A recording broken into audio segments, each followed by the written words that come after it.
My mama calls, see you on TV. Sunset done changed ever since we was drinking. They said I won't be nothing. Congratulations. Worked so hard, forgot how to vacation. They ain't never had the dedication. People hate and say we changing, look, we made it. Yeah, we made it. They was never friendly, yeah. Now I'm jumping out the Bentley, yeah. And I know I sound dramatic, yeah. But I knew I had to have it, yeah. For the money, I'm a savage, yeah. I be itching like I had it, yeah. I'm surrounded 20 bad, yeah. They didn't know me last week.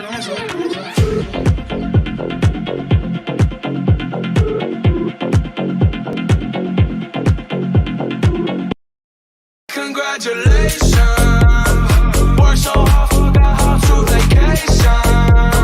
They ain't never had the dedication. People hate and say we changing, look, we made it. Yeah, we made it.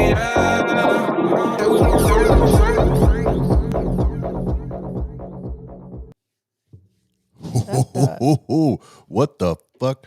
Sorry, what in tarnation was that? A little something, something. Damn, girl. Hey, shout out to Jenna. She been in the kitchen cooking that casserole. Tell them. Holy shit.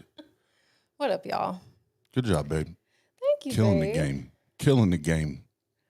What's up, everybody? Welcome back to Ultimate Debate Championship. I can tell you're excited. Just a little. Just a little bit. I'm doing fucking fantastic. How are you, Jenna? Well, first and foremost, this is like my first time ever doing UDC after, being a very good Tart / Tang fan for so many years. Seems like a millennia. It's pretty cool to actually now be able to host this and on its own independent channel. Hail yeah. So if you haven't already, please go hit the subscribe button and make sure you hit that little bell thing. That way you get the reminder thing. Word. Because there's going to be a lot more of these.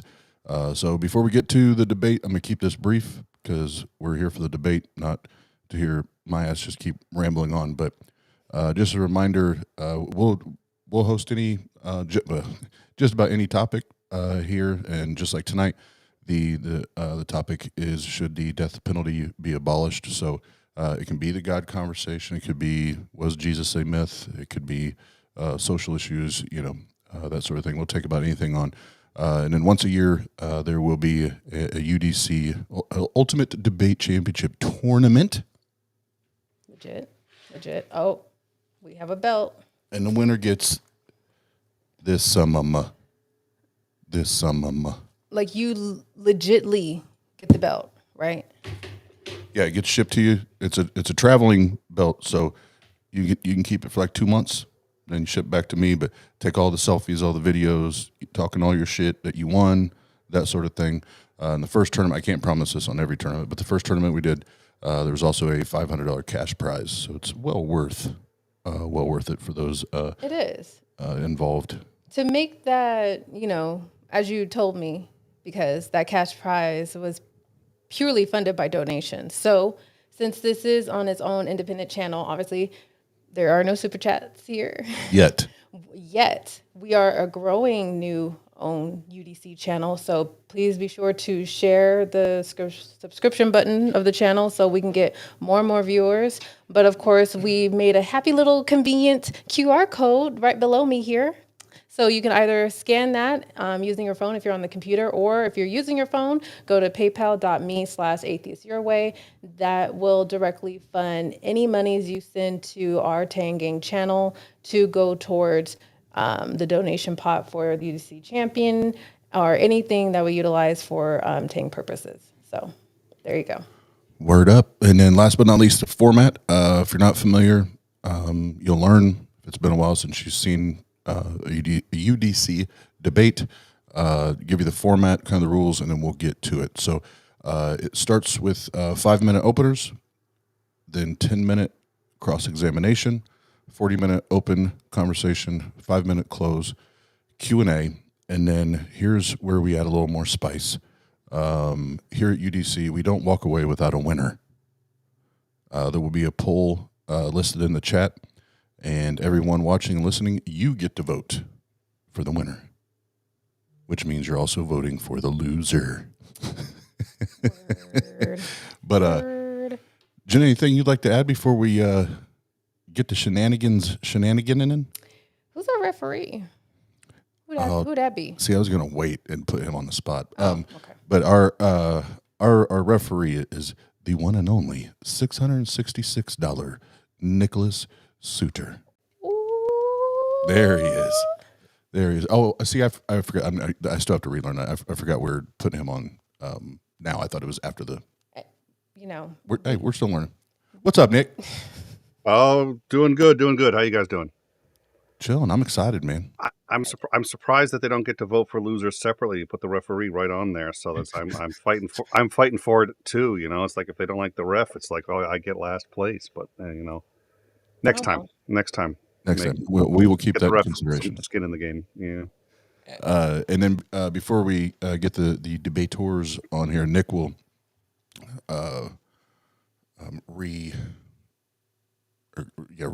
not reestablish, but review this again when the debaters are on screen. One other thing we do differently is part of the referee's responsibility, especially once we get to the open conversation. Excuse me, is if it's getting off topic, off rails, not just this debate, but any debate we host, or they're talking over past each other, it's the referee's responsibility to jump in, and the clock will stop, and the interlocutors will be asked to steelman each other's argument. That way we all know that they're on the same page and they're not wasting each other's time nor our time. I think that's it. Y'all ready to rumble? Sounds good. Let's do this. Let's get it. Right. Well, let's transition you over to our debaters. Nick, if you want to go ahead and introduce them. I think one of our debaters had dipped out, but you can go ahead and introduce our Mark Reid. All right. Well, Mark Reid, who is I have actually forgotten which position you're going to be taking there, Mark. Are you the? I am the affirmative that the death penalty should be abolished. All right, and you have a channel that you've been working on. You want to quickly tell everyone about that channel? Yeah, so my channel is Mark Reid Atheism. I generally do debates, discussions. I do a few interviews here and there. I come at things from a secular humanist approach, and I love talking about theology, morality, science, evolution, and social issues are definitely something I'm interested in. So if you're interested in debate and sort of those kind of topics and the breakdown of ideas, I love doing that. So that's what I love. So come on over and we kind of have some fun breaking down people's ideas and things like that. All right, wonderful. And I've certainly been there a couple of times. I've also been on your channel, James. You want to tell us a little bit about your channel so that everyone knows who you are? I suspect people already have some idea, but please let us know. Remind everyone. They might. Yeah, so I live on the Amy Newman channel, Amy Newman Atheism channel. We are a skeptic channel with me and my co-host. We do shows several times a week tackling all the latest issues related to theism, skepticism, pseudoscience, conspiracy theories, kind of a little bit of everything. Go over and check us out. We'll be doing an after show after the debate, so yeah.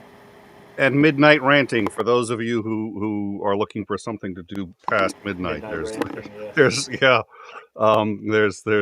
always action going on there. All right, gentlemen, thank you so much for coming. So you guys already know the rules. I want to sort of reiterate. Don't really care if your arguments are good or bad. We've all been in debates before. We've all made bad arguments. We've all made good arguments. I'm not here to judge the quality of the arguments. I am here to judge whether or not the people are at least understanding the arguments and responding to what the argument is. We've all also talked past other people and had our arguments talked past. That is really counterproductive. So I will sit and stop every now and then if it sounds like one of you is making an argument that the other is either not responding to or has misinterpreted, and we will clarify. We'll have each of you clarify the other's positions as needed, and once we feel like at least the positions are properly understood, we will then continue. Does everybody understand? Yep. Although I think we still got James. I I don't. Well, that's going to make your job a lot easier, I suspect, Mark. We've lost. We'll wait for James to. Yeah, I think he needs to hear my actual arguments, kind of thing, in order to stand against them. I think that might be helpful for him. So, let's give it a minute, and there I we think go. he's coming back. Yeah.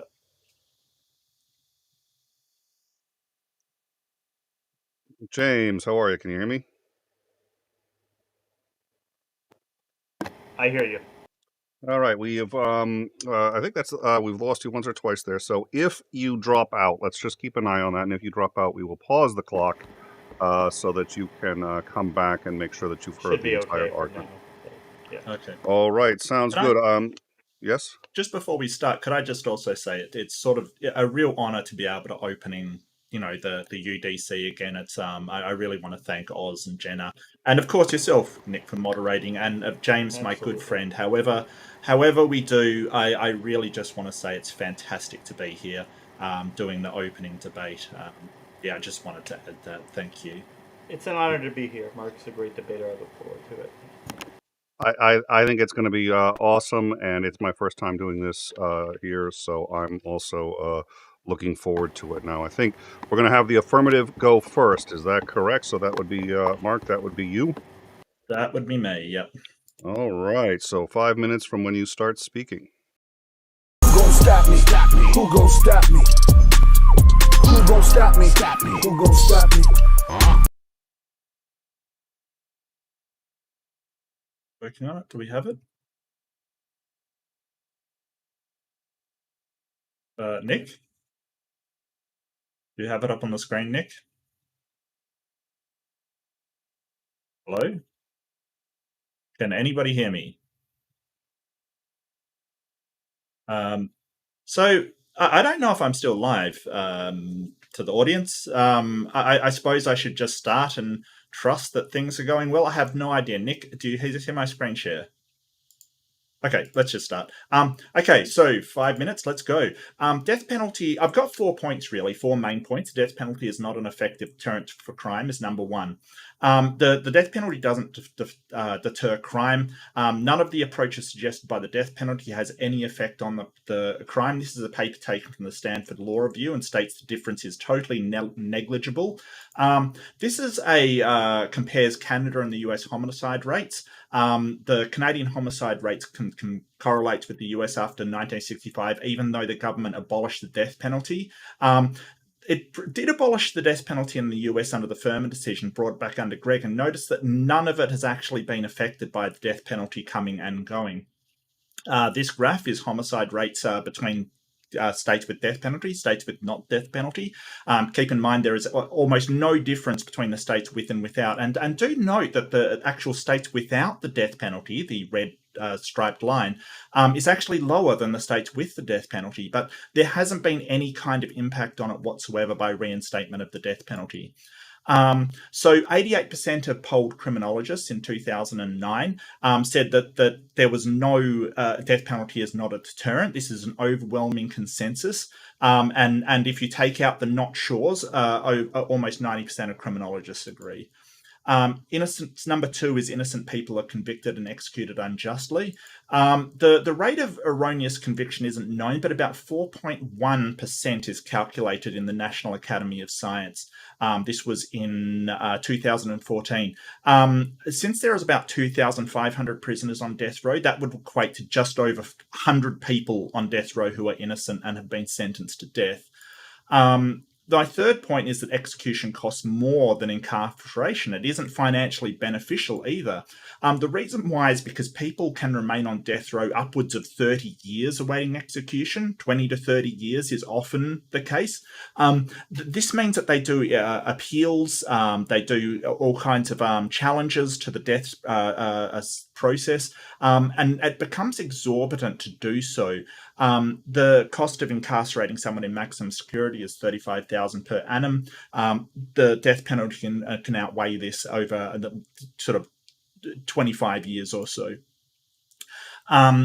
So all of these studies, and this comes from a 2017 Oklahoma death penalty review. There's a meta study that looked at multiple studies, and all of the studies found that the death penalty is actually more expensive.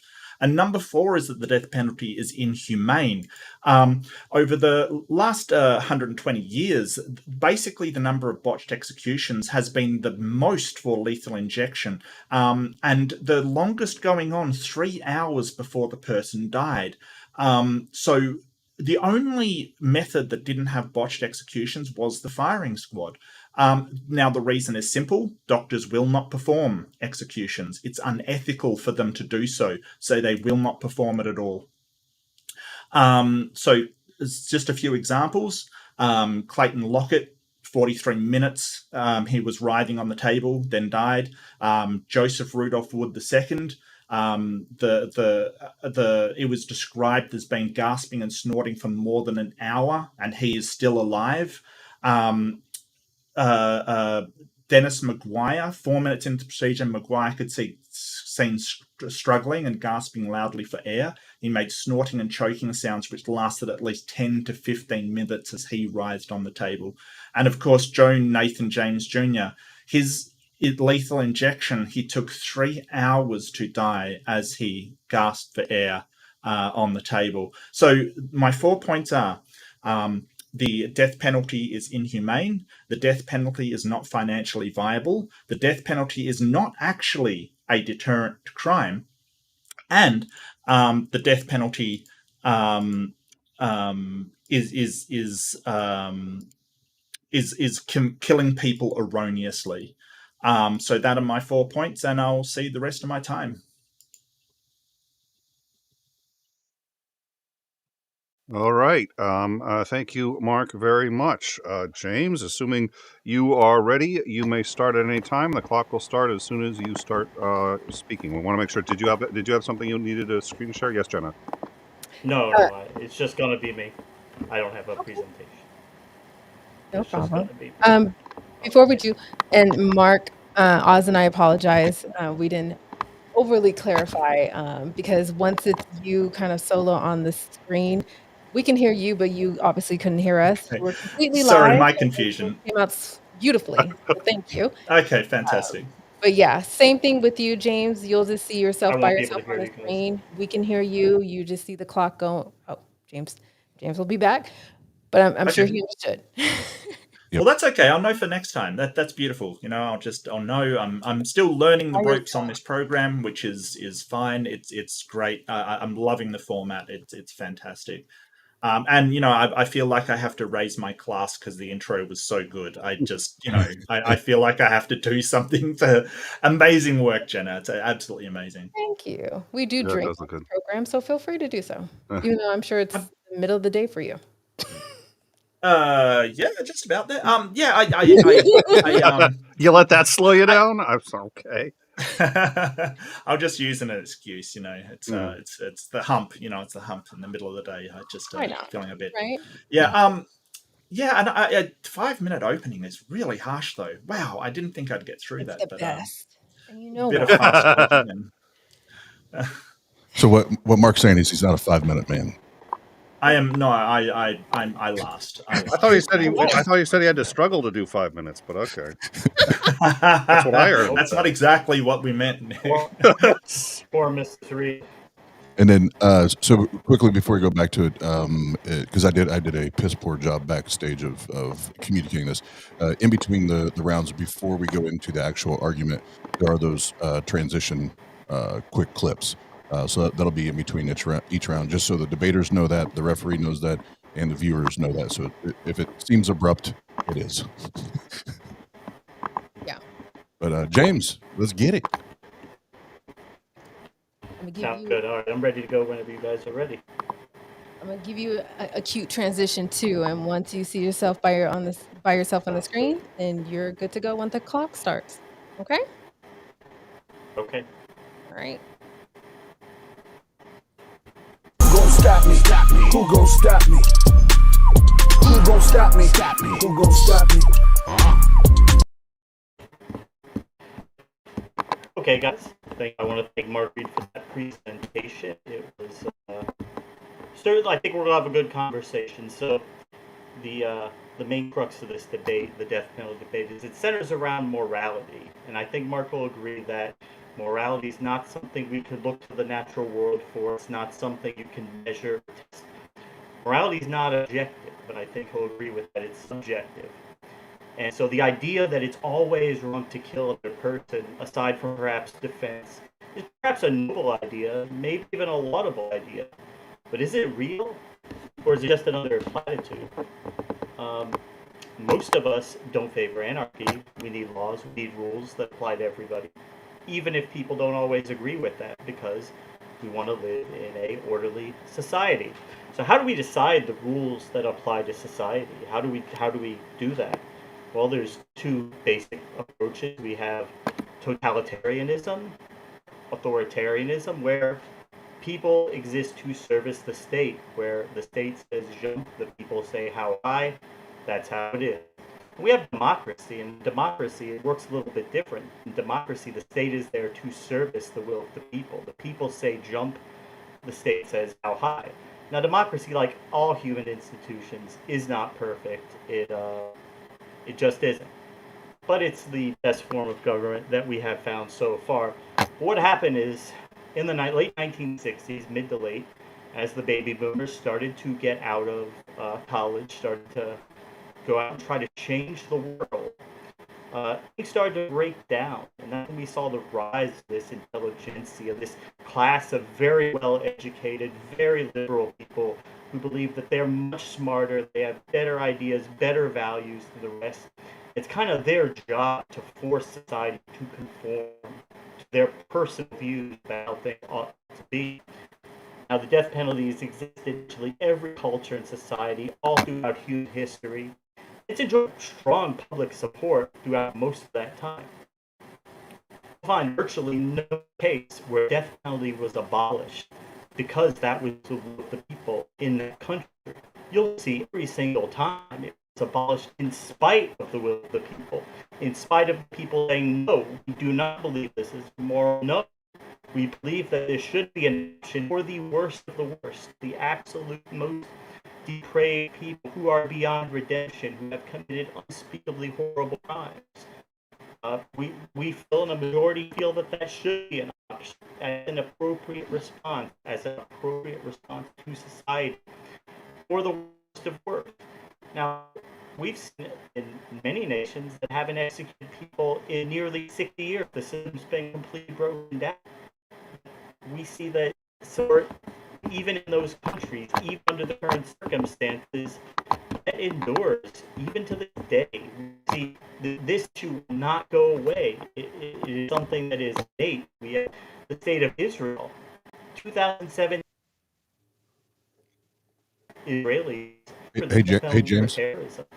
James, we're going to roll back the clock. We're going to roll back the clock because I want to make sure we're being fair to you. If you want to go just Avatar, because your audio is getting really, really choppy, and that way it's He reset. Okay. Yeah. Because it's using up. I could tell a lot of its bandwidth, and I want to be fair to him and everybody to be able to clearly hear what he's saying. So James, turn off your camera, James. If you. Yeah. Yeah. Feel free to just go Avatar. That way. Were you guys were you guys not able to hear? It was a challenge. It was getting real robot-y. Yeah.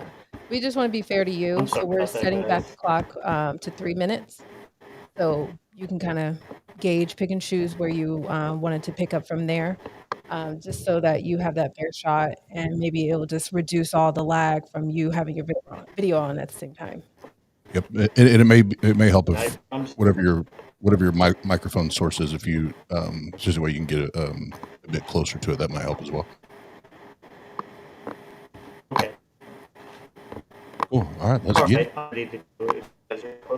Sorry about that, guys. Normally it's fine. It's all good. So it's first one. We're all figuring this out. Yeah, you're all good. So whenever you're ready to go ahead again, I'll put you back on All right. single screen. Put me back. All right, perfect.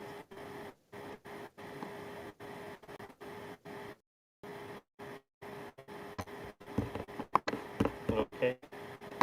The death notice exists virtually every culture. It's a strong public support, and that public support endures to this day, remains strongly supported in even countries where it has fell out of use. We have the state of Israel has not executed anyone since 1962, and that was Adolf Eichmann, one of the traders of the Hey, James. Holocaust. James, sorry to interrupt you. It may be, I don't know what device you're using, but maybe just do a complete reboot and try, because it actually got worse instead of better. Okay. All right, I'll do that. Cool. Apologies, James.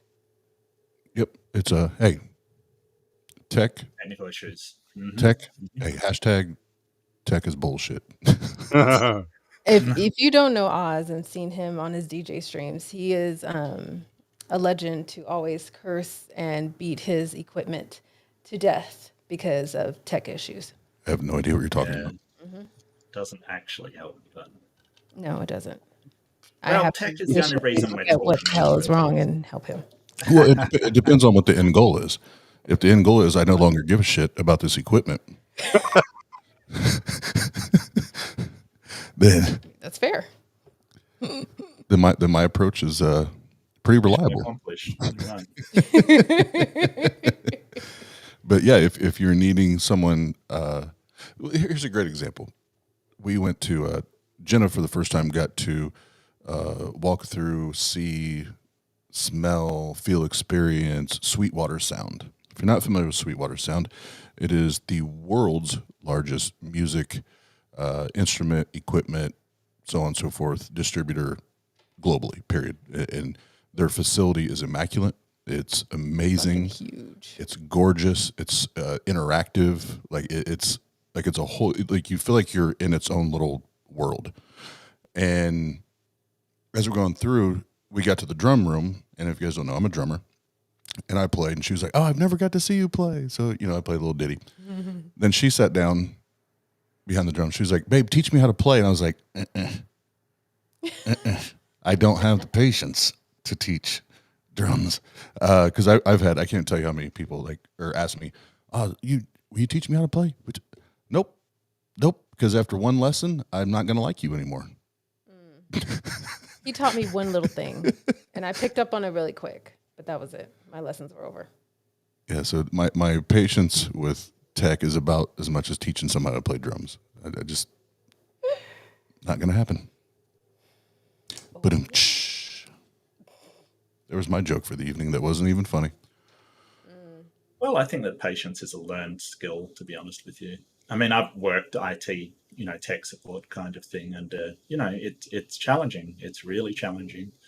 But that skill of sort of being able to put your anger to one side and just know that there's a solution there somewhere, I think that's just learned rather than innate. Sort of some people are more patient than others.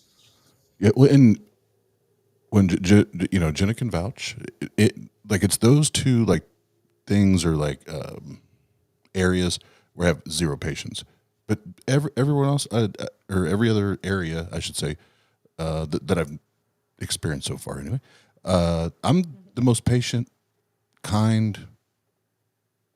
How about cool, driving? What let's kind of drive do you like? What kind of Are driver? you a patient driver? Man, it's beautiful outside. It's a beautiful day. He's a bit better than I am. I think I'm a bit more reckless, but that just... Okay. No, I mean, when people cut you off and do you get frustrated, is that one? Because that really ticks me off. It really ticks me off, and I had to learn, to be more patient about it, I do feel like murdering someone, yeah. Well, yeah, there's that feeling of, So I'm with you, Mark. I've had to really do a lot of introspection, a lot of hard work, because now I'm way more patient on the road now. But there was a time in my late teens, early 20s, and I'm not exaggerating, there's 2 times in specific that somebody cut me off, and at the next stoplight, I literally got out of my car and started a fight. Oh, Like it was that bad. But now it's like, oh, you cut me off, and you might get the bird once in a while, but I'm not getting out my car no more. I'm not Right. getting out the car. Yeah, no, I've changed it into joking about people rather than sort of getting angry about it. I think humor's a good sort of anger pacification. yeah. Yeah. And the older I get, yes, I prefer humor more than Physical altercation. violence. But Beamsy here, yes, Daddy Oz is here. Poor Daddy Oz. Gosh. Can I give a couple of shout outs? Yeah, Go absolutely. for it, please. Because Caterpillar is here and they are awesome. Pat's here. James Wolfe is here. And James, I love James. And Bree. Bree was having a 1K push He was. for her channel. She said she needed one more to get 920. So she's Yeah, so if you're not subscribed to Hive Science, definitely go over there and subscribe. She does all kinds of conspiracy theories and cryptids and just nature stuff is wonderful.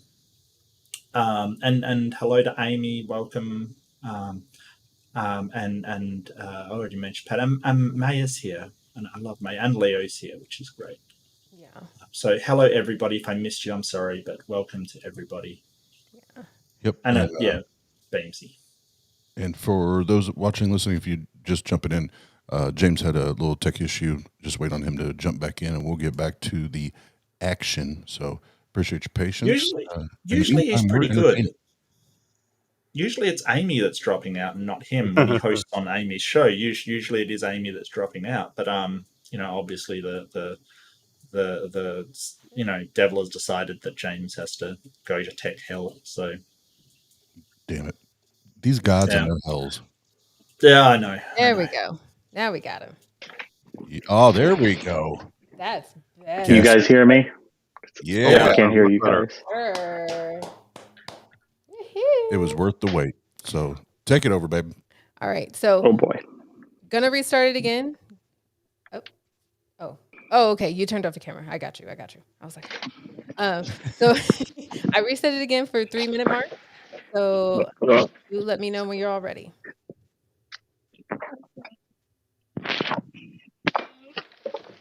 And James, I'm going to send you a message on Discord if you get disconnected again. Okay. Just bang twice if you can hear me. And a calling bird. Trying my backup here. Oh, no worries. So if you get disconnected again, check your Discord, would you? Just if you get disconnected, don't worry about it otherwise. I think more than anything, your audio sounded a lot better. Way better. Yeah. Can you hear us, James? Oh, I think he's changing headsets. My bad. Oh, okay. Yeah, you're right. In the meantime, remember, once a year there will be a UDC tournament, and you listen to all the racket. I'm such a good YouTuber. I'm such a fantastic YouTuber, guys. Look, Ma, I made it. But for the for the tournament, the winner gets this really cool belt. Yeah. What's the shipping like to Australia on that thing? I don't care, Mark. I'll get it to you. Maybe I have to come over and claim it myself. Chinese air balloon. Yeah, that's true. Yeah. Yeah. There's probably enough of them. You'll find one coming our way. Yeah. Well, Sarah Palin, I guess, said she saw one from her front porch. She also said she saw Russia from her front porch. Yes, she did. Yes, that was the joke. Yeah.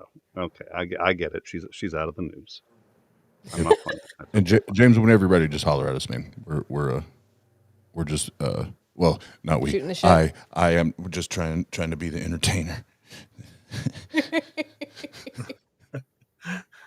But no, I'm while we're talking, I'm excited about Better 2023. Jen and I did the official walkthrough of the new venue for this year. Yeah. And we're even more excited after leaving, and which means I'm going to disconnect for a minute. which means I have another opportunity to pull Nicholas Suter up on stage unannounced and raffle off his suit jacket. Yes, Because that may or may not have happened at the first one. it did. We will do it again. No, that was fun.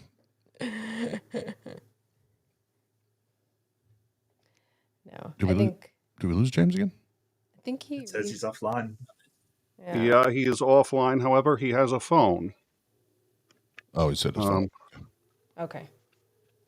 And everybody in the chat, again, thank you for hanging out with us. And Yes. yes, we've had the debates before. Brand new channel, brand new layout. Jenna designed all of this beautiful, amazing, sexy visuals and everything. And also on a new streaming software. So appreciate your patience. Work with us. It's only going to get better and better. Yes. And you can make it better by donating. Scan that QR code. Do the Right damn now. thing. Right now. Just, shameless plug. It's weird doing that, but I have to because, we think we do important shit and we want to make these more fun for not only just the debaters, the participants in all this, so they can not only win that badass belt, but they can win some badass cash. So That's a lot of badass. it's a lot of badass. Slap ass. Slap ass. The more badass, the better. Slap ass. And if you're not familiar with Key and Peele, you're like, what are they talking about? Slap It's ass. our shit. We can't help it. Slap ass. But no, go watch Key and Peele. And if you are familiar, and I say this often now, but if you're familiar with the Obama's anger translator, Luther, I am Dr. Josh and Dr. Kip's Luther. If you don't know what I'm talking about, please go watch it. Leo knows. Yeah, slap ass. Slap ass. Yeah, Key and Peele, I fucking love those dudes. And Mark, thank you. I appreciate your patience and all this. Oh, no problem at all. Hey, it is what it is. Yeah, it's all good. I mean, technical issues happen. These things do happen. You do. We're just doing the best we can while they do. But, if James doesn't come back, I win by default, obviously. I just want to make that perfectly clear right up front.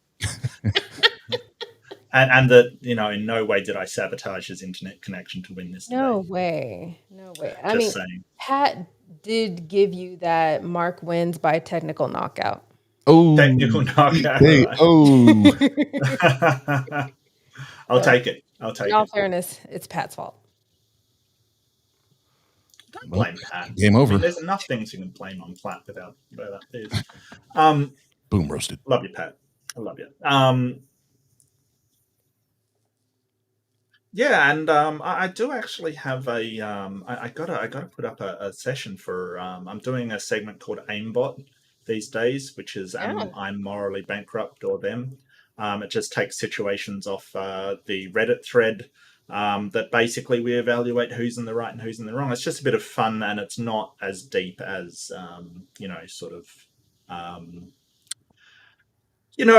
God and universe and stuff. It's all very, my sister spilled my drink and then I got angry, who's to blame kind of thing. Really, really stupid stuff. So that's on tomorrow I've gotten night. entertainment from watching them. I'll be honest. I haven't caught them all, but your aim blocks are pretty legit. Well, I find it fun. And, the people put their stuff up wanting to be judged, so it is consensual judgment. So if you feel in the mood to judge somebody, consensually, of course, come along to that tomorrow night at 9 Eastern time, of course. I've translated for everybody. And I will be putting that up soon. My wife just has to make the thumbnail, which she's amazing at. So I've recruited her for my nefarious goals. The wifey makes your thummies. Look at that, baby. Yeah, my wife. Yeah, she best waifu ever. Best waifu ever. I only say that because I occasionally make all the thummies. You're a thummy waifu, right? Gotcha. Like how she said, I sometimes make all the thummies. Sometimes. 20% of the time I make 100% of the thumbnail. Nice. Even when I'm lying, I'm telling the truth. You caught me. I can't help but notice we've lost Nick now as well. Is this like, am I next? Am I? I He's think- probably helping Yeah, I us. think Nick is helping James. So Yeah. for those Oh, just okay, jumping in, we had some tech issues on James' side, so no worries. We're patient. We're here, but so we're just hanging out and talking right now. So I saw Shane Billowitz just jumped in. What's up, Shane? And yes, go like that smash button. Go like that smash button. Button to smash like. Do all those things that the cool YouTubers say to do. Hit the bell so you get reminded. And yeah, so as soon as Nick and James and Nick are ready to rock and roll, we're here. But yeah, what else can we talk about?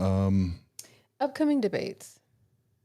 Those are still being negotiated. But there's I can tell you some of the topics that have been brought up and are being negotiated, if that's the right word to use. I don't know, but socialism versus capitalism. Should marriage be? I can't remember the exact term, but It's not legal, but it was something along the lines of should it be a legal contract or right. something along those lines? Yeah, there's some other more social or economically driven topics, and then once we get going, the theists see it and they want to jump in. We'll have the God. Like you God do need theists, right? So yeah, if you meet theists and you want them to debate, suggest this channel, and we can have some really good theology debates and some morality debates, and then it'll be tons of fun. So recommend. Yep. Which I actually did get a message today from a gentleman that we had on our channel, probably I want to say year and a half, maybe even close to 2 years ago now, and holds some very unorthodox religious and spiritual views. And he just messaged me today, and now I don't know, because he's talking about because last time we talked, he was a theist, and now he's talking about atheist spirituality. And he said, I think this may be a good conversation to be had. And I'm like, yeah, if you want to debate it, because I don't really feel like having this conversation with you.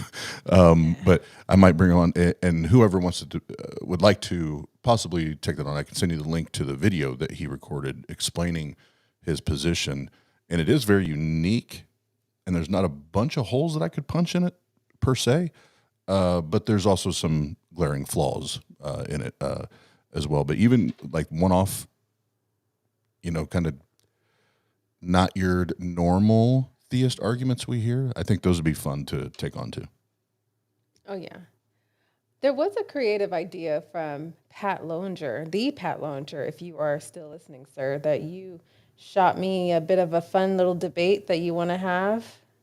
So just tune in for that. It's a very different, unique, unusual, but fun debate, which will be featuring Pat Lowinger. That's all I can say. That's it. That's all. You about to get Pat smacked. I will. That's fine. And You're doing the 7-day week again. Is that what's happening? Sadly, no. We're- You will he not already- do that Oh. ever again. he already killed that. Yeah, I don't blame him. But coming That one's been settled. Okay. coming late night, Saturday nights, Oz doing a read through of 50 Shades of Grey. I'll tune into that. Thank you, Bimsy.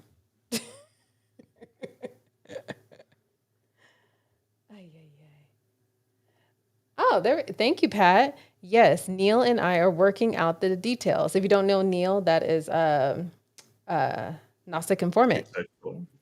Yeah, He informs the Gnostics. it's in the name. In case you didn't pick up on. No, I'm just kidding. But again, for those just jumping in, having some tech issues on James' side. As soon as we get it resolved, we'll get back into getting back into the action. So again, Mark, appreciate your patience. Everybody in the chat, appreciate your patience. We will get back into it. Word. But as I stammer around and fill the airspace, I love you all. I appreciate you all, and Yeah. Thank you. Tang gang. And gang.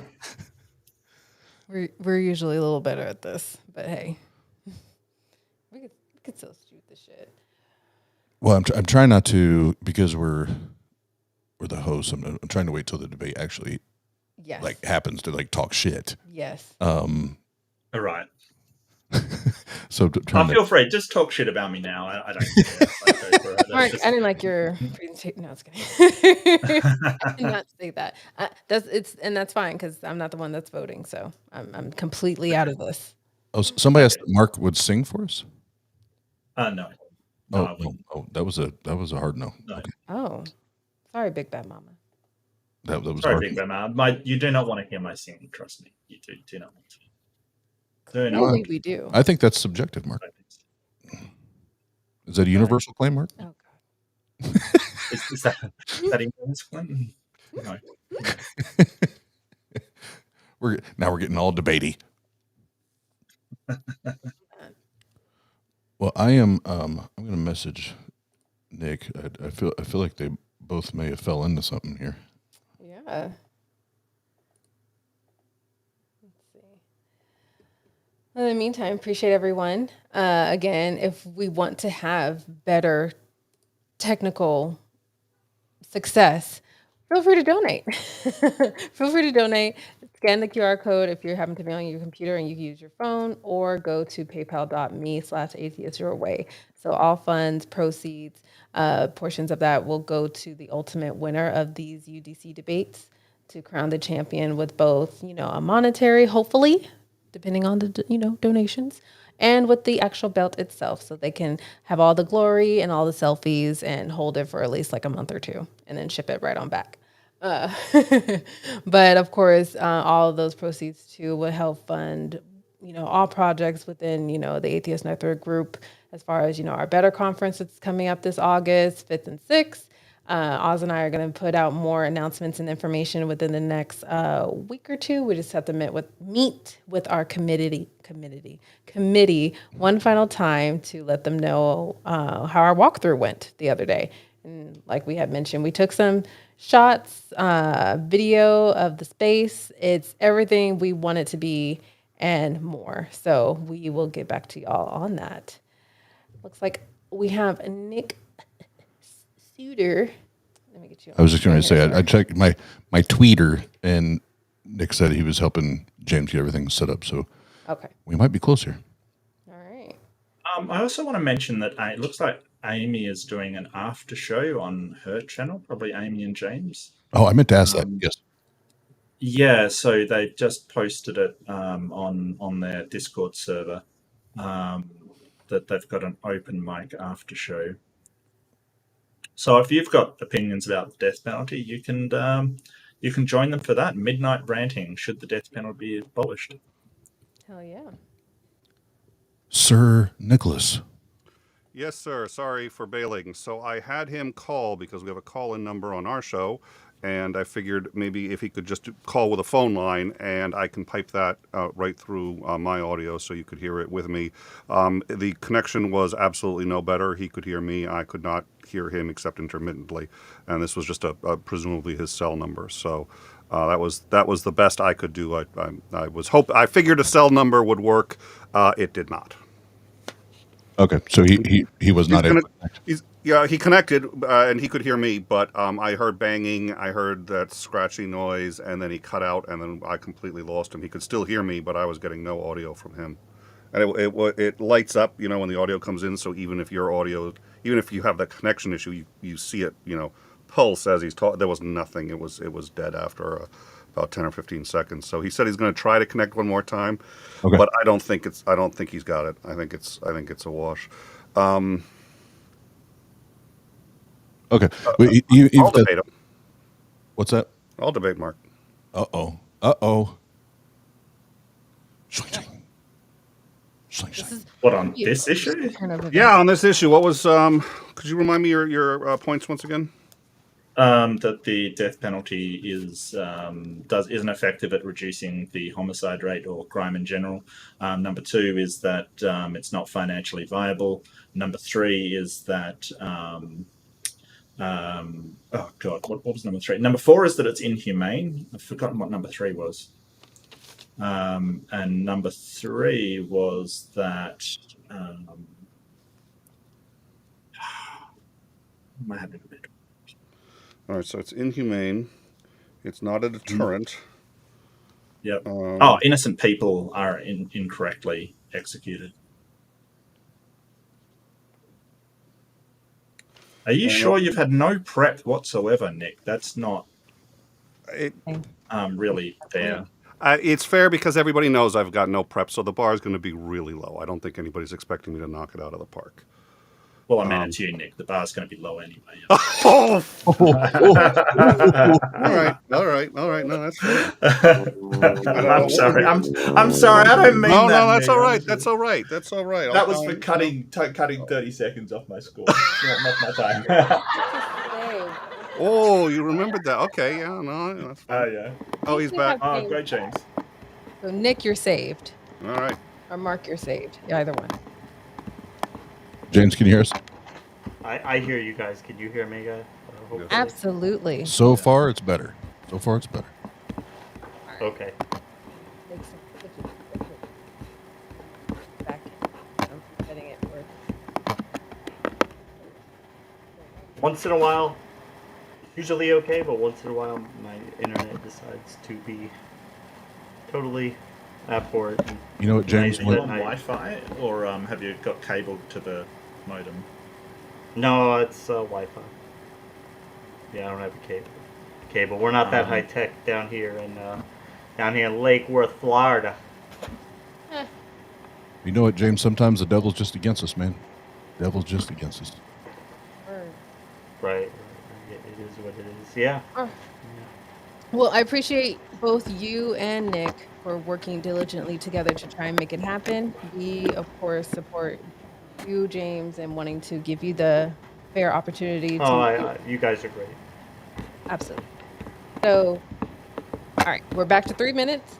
I will transition you whenever you say go. Let's get ready to rumble. Hopefully that's my go.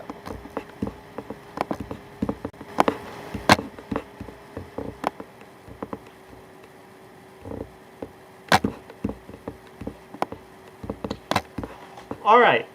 As Fred Herbert said, let's start this again.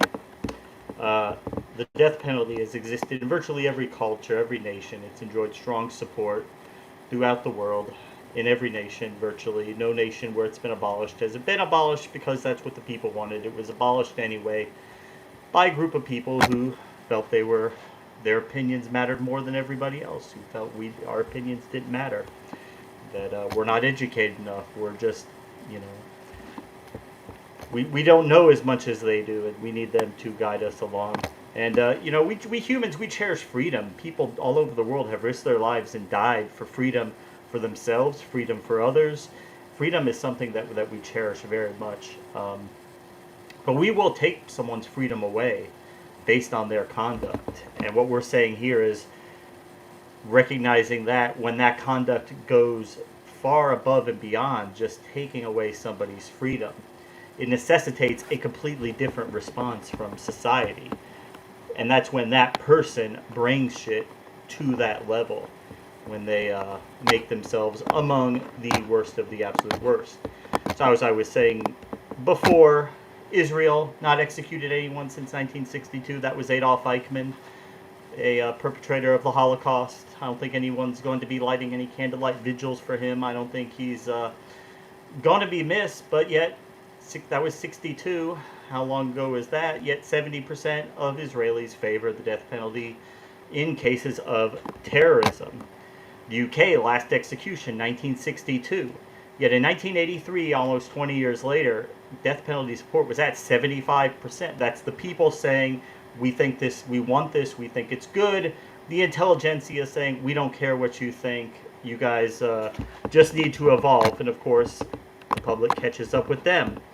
Australia, last execution, 1967. Yet in 2014, 52.5%, 47 years later, 52.5 supported the death penalty in cases of terrorism.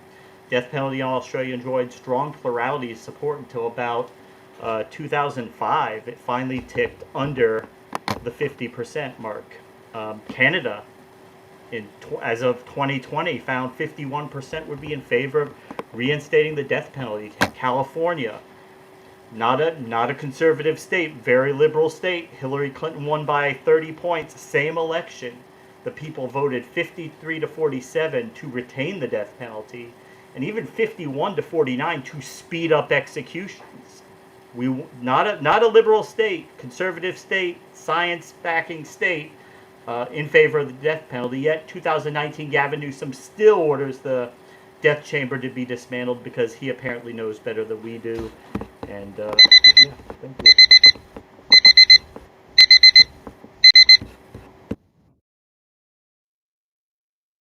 We have just got through our opening statement. We did it. We did it. We did it. We did it. We did it. So we'll keep this brief, that way we keep it moving, because normally in between the rounds, we talk some shit, have some fun, but we want to keep things going, not hold everyone here for too long. But now that we got it going, looks like we have a good, reliable connection on all sides and all ends. Again, everybody in the chat, thanks for being patient with us. Thanks for hanging on, and James, don't worry about it. So it's the first on the relaunch. There's going to be tech issues, tech problems. If it's you tonight, it'll probably be us the next time. So don't worry about it. Word. But that being said, the next round, and again, thanks for hanging out with us tonight. The next round is 10-minute cross examination, and debaters, just remember, so when you're doing this, the 10 minutes, one person gets to ask the questions, and then you get your 10 minutes. You're not asking questions during the other person's 10 minutes. So just make sure, Nicholas, our referee, make sure we're keeping that clean and clear, and let's get it. I told you what I do. Boom. I told you what I do. But you sleep, I told you what I do. James, is an innocent person being executed morally acceptable to you? Well, no, I don't think it would be morally acceptable. Would you accept a family member of yours being unjustly executed? Because I wouldn't like that at one bit. Right, okay. So, considering there is a rate of innocent people on death row, what level of death row convictions unjustly would you consider to be acceptable to have the death penalty? Well, I don't think it met the rate of convictions has anything to do with the penalty. I think it would be equally as Travis for an innocent person to spend the rest of their life in prison. And to avoid that, we would have to abolish life imprisonment to completely eliminate the chances of that. So, yeah, I think in each case it would be very, very morally terrible, but I don't think there's a way around it. Humans are not perfect, and no human institution will ever be perfect, and that's just something we unfortunately have to live with. Do you think it is a less harsh penalty to spend life in prison as it is to be executed? Which one do you think is the harsher penalty, the more egregious result? Well, I guess it depends on the conditions of incarceration. If you're Anders Breivik and you're in Norway and you're spending the rest of your life in basically a college dormitory, it's probably pretty nice. I guess it depends on the condition of incarceration.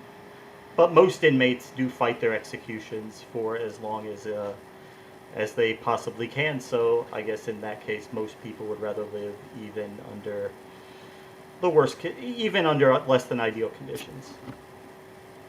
Do you think it's a bigger miscarriage of justice to be executed unjustly or imprisoned unjustly?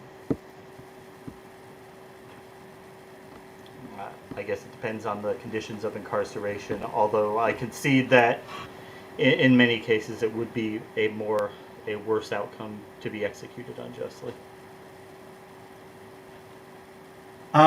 So you mentioned that humans are imperfect. Does this mean that we ought not to try and improve the systems that we're looking at?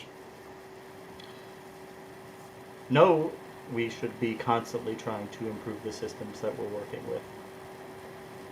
And you sort of mentioned that the death penalty is present in all societies.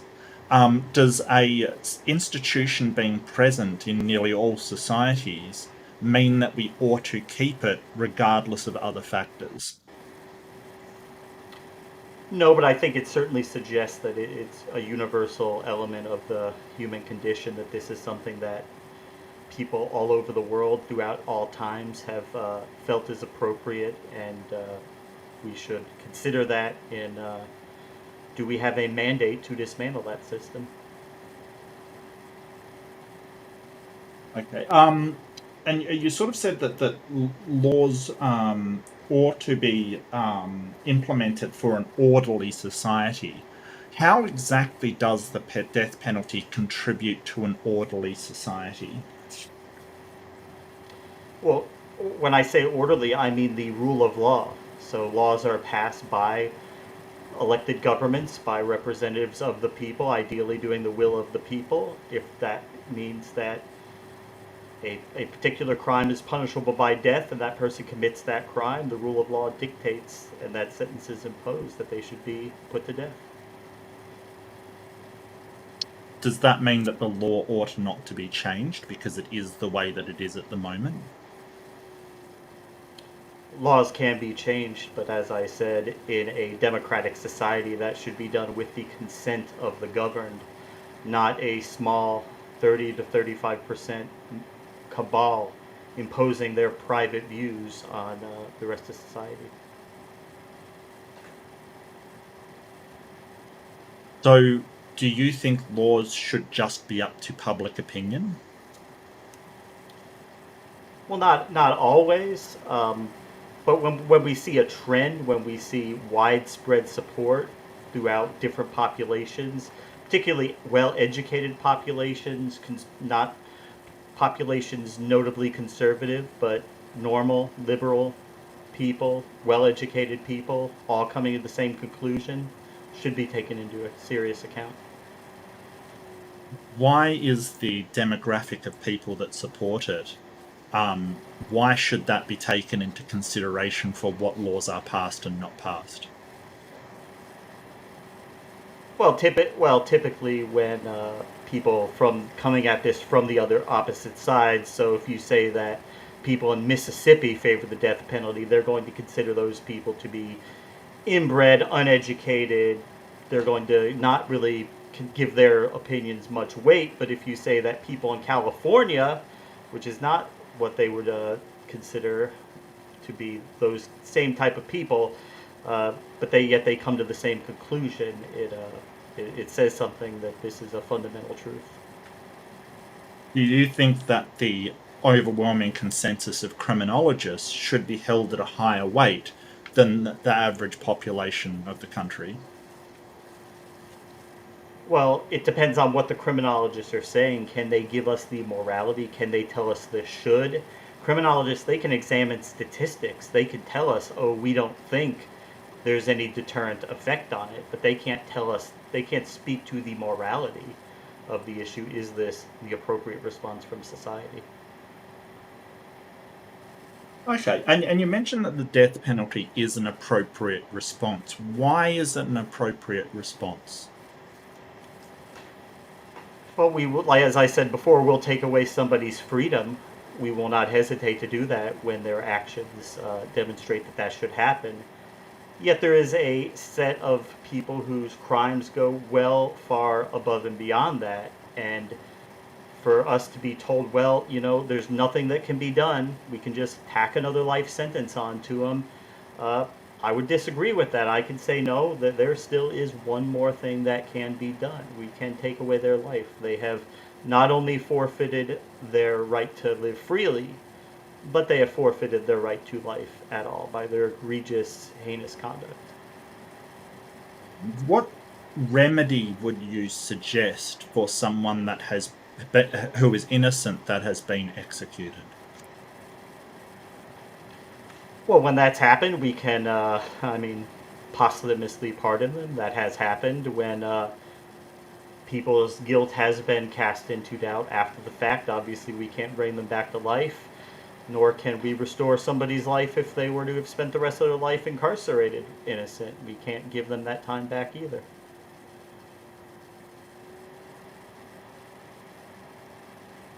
And you sort of mentioned that there's some things that are innate. You used the word innate to describe the death penalty. What leads you to believe this is an innate thing about humans? Well, as I've said, it comes up throughout different cultures, and these are cultures that are well developed, well educated. These cultures are where their people are informed, and it rings true. And it doesn't ring true for everybody, but most of us, when we uh, hear about people committing horrific crimes, and we hear that there was a death sentence imposed in the case, it brings a sense of justice that justice will be done. Which is more important, a sense of justice or justice itself? I mean, I think that the two are one and the same. It's the same concept. Just one is the public's viewpoint of how justice is being carried out. If there are some people that it doesn't ring true for, then doesn't that mean that death penalty is not innate? Well, you can't say that it's objective. You can't say that it's universal, but you can say that it does enjoy majority support. Now, that won't always be the case. People have abolished it anyway and imposed that, and society will catch up to that at some point. But it has taken quite a bit of time. With your description of different cultures and universal sort of beliefs among sort of educated, well-developed cultures, could you not make the same argument for slavery? I don't know of anybody who's arguing for the implementation of slavery now. I think that's about it.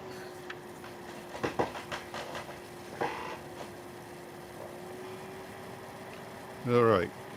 So thank you, Mark. So that is your 10 minutes. And again, in an effort to try to make up a little time, I'm just going to go straight to your 10 minutes, James. You have a 10-minute cross, so whenever you're ready. Sounds good.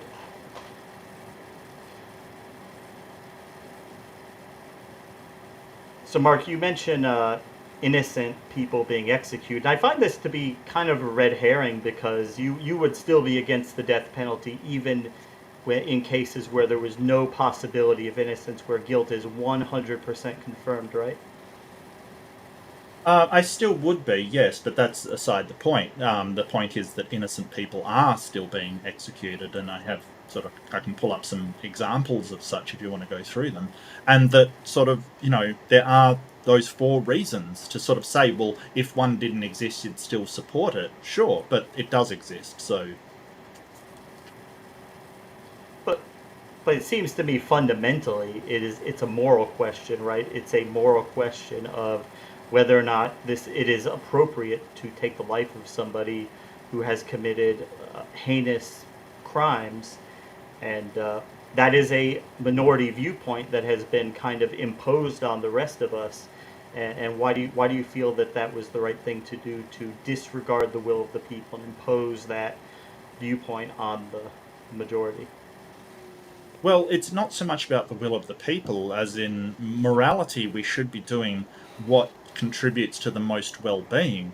And if the well-being doesn't have some benefit to society, which I can't find anything that the death penalty actually helps with, all you are doing is placating people and making them feel better. And justice should never be about just placating people and making them feel good. It should have some kind of outcome that we are aiming for in society. So people's opinions about that, people's feelings on that, people's conviction as to what should happen to the worst of the worst of society, that should not be taken into account. Sure. But it's a contentious topic, and you've said yourself that it's about 50-50. So sort of this idea that it's a tiny minority isn't exactly accurate. And the whole idea is that, if you don't just allow people to dictate laws, you have them be represented by people that have access to these studies and to science. I don't know why we're basically saying, hey, well, let's not bring scientific analysis into this discussion and let's just do sort of an ad populum or just appeal to the popularity of people in order to implement laws that can affect everyday people. I don't know why that is. Well, the everyday people are the same people who are being affected by these laws, and we're making the judgment that this is not inappropriate. So take an individual like John Wayne Gacy, who was executed in 1994 in the state of Illinois. He killed 33 at least men, buried them in his crawl space. Now, do you think humanity is missing out on anything had he not spent the last 30 some years sitting in a prison cell? Has anything been lost to humanity because he's dead? Well, that's one example, and yes, I think we've killed a human being for no reason, because we would have got the same result if we just locked him up for the rest of his life. There would have been nothing extra is gained through that except the loss of a human being. But you're trying to cherry pick one example and sort of say, hey, this person. But what about the other people that perhaps were innocent? How many innocent people ought to die? Well, actually, I'm not allowed to ask questions. So I don't think that one innocent person dying is worth taking that person out of circulation, if you will. I mean, that's not even the point, because he was taken out of circulation being incarcerated. There is nothing extra you gain by executing him. Nothing. And you think him sitting in a cell, being able to do drugs whenever he has access to them, doing his paintings, being able to have sex with his cellmates whenever they're amenable to it, you think that is an appropriate penalty for someone who killed at least 33 people? Yes. You think that's appropriate? Okay.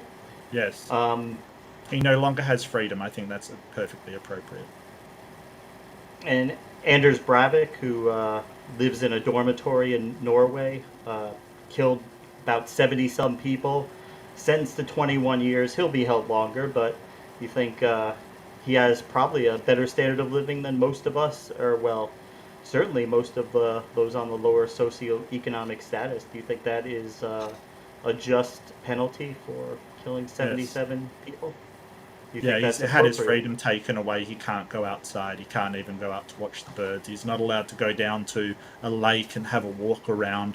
I think that you're grievously understating the level of that incarceration, the level of punishment that incarceration does on somebody. And yeah, his conditions might be fine, but what extra is... Well, I'm not going to ask questions. I don't think society is going to get anything extra out of killing him besides making a few people who are sort of bloodthirsty feel better about things. It would be the majority, but do you think someone spending life imprisonment...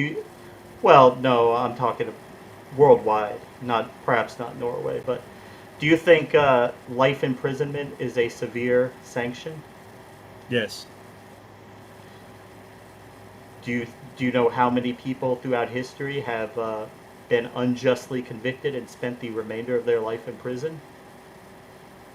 Well, I'm not sure. I mean, I know that the incorrect conviction rate on death row in the US is 4-point-something%. I would imagine it would probably be similar. But The problem is that we're aware of some of these innocent people having been executed because we found evidence afterwards that they were actually innocent. And so that's just, a study by, I can't remember the university that did it. It was a study that went through and found, that's their estimated rate. And that's a very conservative rate, by the way. So I'd imagine it's probably the same. The difference is that we can't let somebody out after we performed an execution. We can't compensate them after they performed an execution. All we can do is posthumously pardon them and say, hey, sorry, we got it wrong. Well, I'm not talking about people who have been. I'm talking about people who have been sentenced to life and spent their entire lifetime in prison, Sure. never got out. Because a lot of these cases, once they're sentenced to life, nobody really cares about them. These death penalty cases, they go under the microscope, they scrutinize them, they track statistics. But these life imprisonment cases, not very many. Nobody really even cares about them once they're sentenced to life. Do you agree with that? No, I think that there's a lot of projects working for the Innocence Project, for instance, working to show who is innocent in the prison system. There's a lot of these charity organizations working to show who is actually innocent, kind of thing. So, no, I wouldn't agree with that at all. I don't think they're just swept under the rug and forgotten about if somebody's innocent. I think that's sort of a very, very terrible misrepresentation of what happens. We hear we have statistics for that's brought up for the death penalty, but we don't have statistics for people who've spent the rest of their life behind bars because right now the death penalty is in the marker. Once that goes down, they'll come for life imprisonment too. It's happened in other countries. Do you support? What are your feelings on life imprisonment? Do you believe that life imprisonment without parole is a just penalty for murder? Well, no, we do have statistics for innocent people put into jail for life. There is statistics for that and evaluations for how many people that is. I'm not saying that doesn't happen.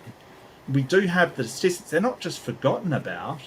I'm pretty sure they've got an innocence list that shows how many people are innocent in the thing. I'll just have to find it. But today's about the death penalty. I haven't got that Right. at hand. But No, I'm morally, do you think life imprisonment is a just penalty? Yes, Without parole, that is, some people, sure, they should never have a chance to get out. sure, Um, yeah, well, yeah. I that think is, that that's becoming quite rare internationally, well, and if I there could are just many answer countries. the question, I'll just Yeah, no, answer go the ahead. question. Yeah, I think it's very just, and without parole, I think that is the rest of their life. They will die in jail. I just basically we've removed them to society where they cannot do any more harm. They are prevented completely from harming anybody else. I just don't get what an execution gives you above and beyond that. It just seems to be pointless at that point. And if they were to be sentenced to life and then they were to still kill or commit heinous crimes, we can do nothing to them. How? Oh well, yeah. Sorry, never mind. Yeah. So I don't see how somebody is going to sort of get out of maximum security and commit other crimes. If they commit crimes in jail, no, we shouldn't just kill them under any circumstances because there is no need for it in society. There's just no need. All right. What I'm going to do is I'm going to go now. I told you what I do. Boom. I told you what I do. But you sleep. I told you what I do. Well. Sorry for cutting you off, Nick. That's what we all have to get used to. They're abrupt shifts there. Our apologies. Yeah. I know that appears to be very rude, but it's not intentional. But what are your thoughts, babe? I honestly want to say both have very solid cross examinations. Like I can feel, and I'm noticing a lot from the audience that certain things James may be relaying in his negative approach to abolishing the death penalty, can be a little bit relevant as far as capacity. There's no need to have them being, brutal humans as they were outside of prison. They'd be just as brutal inside of prison. You might as well just get rid of them. That's it. That's all. But of course, on the other side of things, like Mark had expressed, there is a risk of potentially killing another potentially innocent person if they're on death row. And, that has happened. Well, I'll say I'm looking forward to the 40 minutes because this is, I came into this not just excited for the relaunch, but this is a topic that internally I go back and forth on because the humanist part of me, I'm like, no, fuck that. We don't need to be killing people just to, as Mark said, just for vengeance or feelings for, a few people. Right. And that's not to be insensitive to the victims' families. But then I think about my kids. And if somebody did some crazy ass shit to my kids, no, give them the worst. Give them the worst, So it is. This is one of those topics I go back and forth on. So I'm anxious for the open dialogue now, and hearing the back and forth. All right. Well, we'll go ahead and switch over to the open dialogue. Again, that'll be 40 minutes. Let's jump back to our debaters and referee. Let's get it.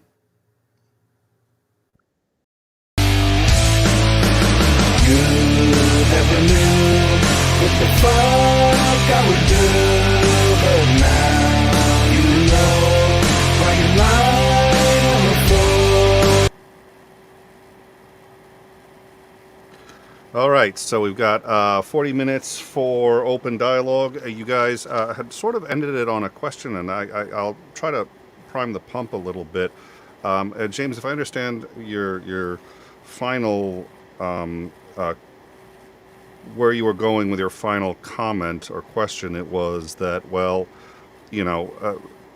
people are constantly trying to change established laws or good laws. What happens if Mark's pro-life in prison stance eventually gets challenged and they say, no, we can't do that. We're going to set the limit to 20 or 20 years or something like that. Was that your final where you were? I think that was the final point you were trying to make, right? And then Mark, you were starting to go into that. So I think maybe start there and see where it goes. I think you each had a lot of excellent comments, and go from there. Well, I think if that you want to also finish your remarks. Yeah, I'll finish up what I was saying. I also think sort of the idea that you're saying, oh, but what happens if it, gets set to 20 years? I think it's a bit of a slippery slope, to be honest with you. I don't see why we would have to say, well, if we abolish the death penalty, we've got to make life in prison a shorter sentence. There's no follow-on from that. There's no reason why that has to be the case. Except we do see it. We see it worldwide. Not every country, but we do see countries where life imprisonment without parole is either abolished or very rarely given. And it's this spirit of leniency for homicide offenders of, oh, well, take into consideration they had a rough childhood or their parents didn't love them. And that spirit just doesn't die as soon as we abolish the death penalty. That spirit kind of lives on, and once that death penalty is abolished, life imprisonment without parole becomes the worst sanction you could ever possibly do to somebody, and then those people will feel that's no longer appropriate. Well, I don't think it's a matter of leniency. I think it's a matter of the justice system changing from a punitive institution to a rehabilitative institution. And there's a lot of data which supports that rehabilitative is way better than punitive. As much as you'd like to sort of put out that punitive is going to stop people from committing crimes, unfortunately, all of the data is against you. It just doesn't. So I really would like to pin down whether you think the death penalty does in fact prevent crime or not. I tend to think that it does. I realize that there's been lots of these people who are opposed to the death penalty have spent a lot of time and digging through data trying to show that it's not. But my argument doesn't necessarily hinge just on the question of whether or not it is does it prevent crime. I'll just quote John McAdams. He was a professor from Marquette University, and he says, if we execute murders and there's in fact no deterrent effect, we've killed a bunch of murderers. If we fail to execute murders and doing so would have deterred other murders, then we've allowed the killing of a bunch of innocent victims. I would much rather risk the latter or the former than the latter. To me, this is not a tough call. And that's the position I would take. I think it does have a deterrent effect. Even if it doesn't, the worst case, we've killed the worst of the worst of society. Except the innocent people among them. Well, that's a very rare event, and the way that the modern death system goes, the idea that these cases are so heavily scrutinized, they go through, in the United States, you've got a direct review before the state Supreme Court, you've got collateral reviews before the court, you've got a federal habeas review, you've got so many layers of appeals, and that's why it's so expensive, by the way. That the idea more that expensive than locking them up, yes. Well, that's by design, but that's because the people who administer the system are hostile to it. So they've made it take so long and be so costly because that's the way that they're able to resist it, because they're not able to abolish it. They've tried, but they haven't been able to because the voters keep bringing it back. So they just make it on. They've achieved abolition by de facto, basically. So making it so you long. acknowledge that innocent people have been killed. You acknowledge that it doesn't deter crime. So why should we allow what rate of innocent people getting killed in order to kill the worst of the worst, as you say, would be acceptable to you? Well, I don't know that any rate is acceptable, but we rarely in humanity. So none is acceptable.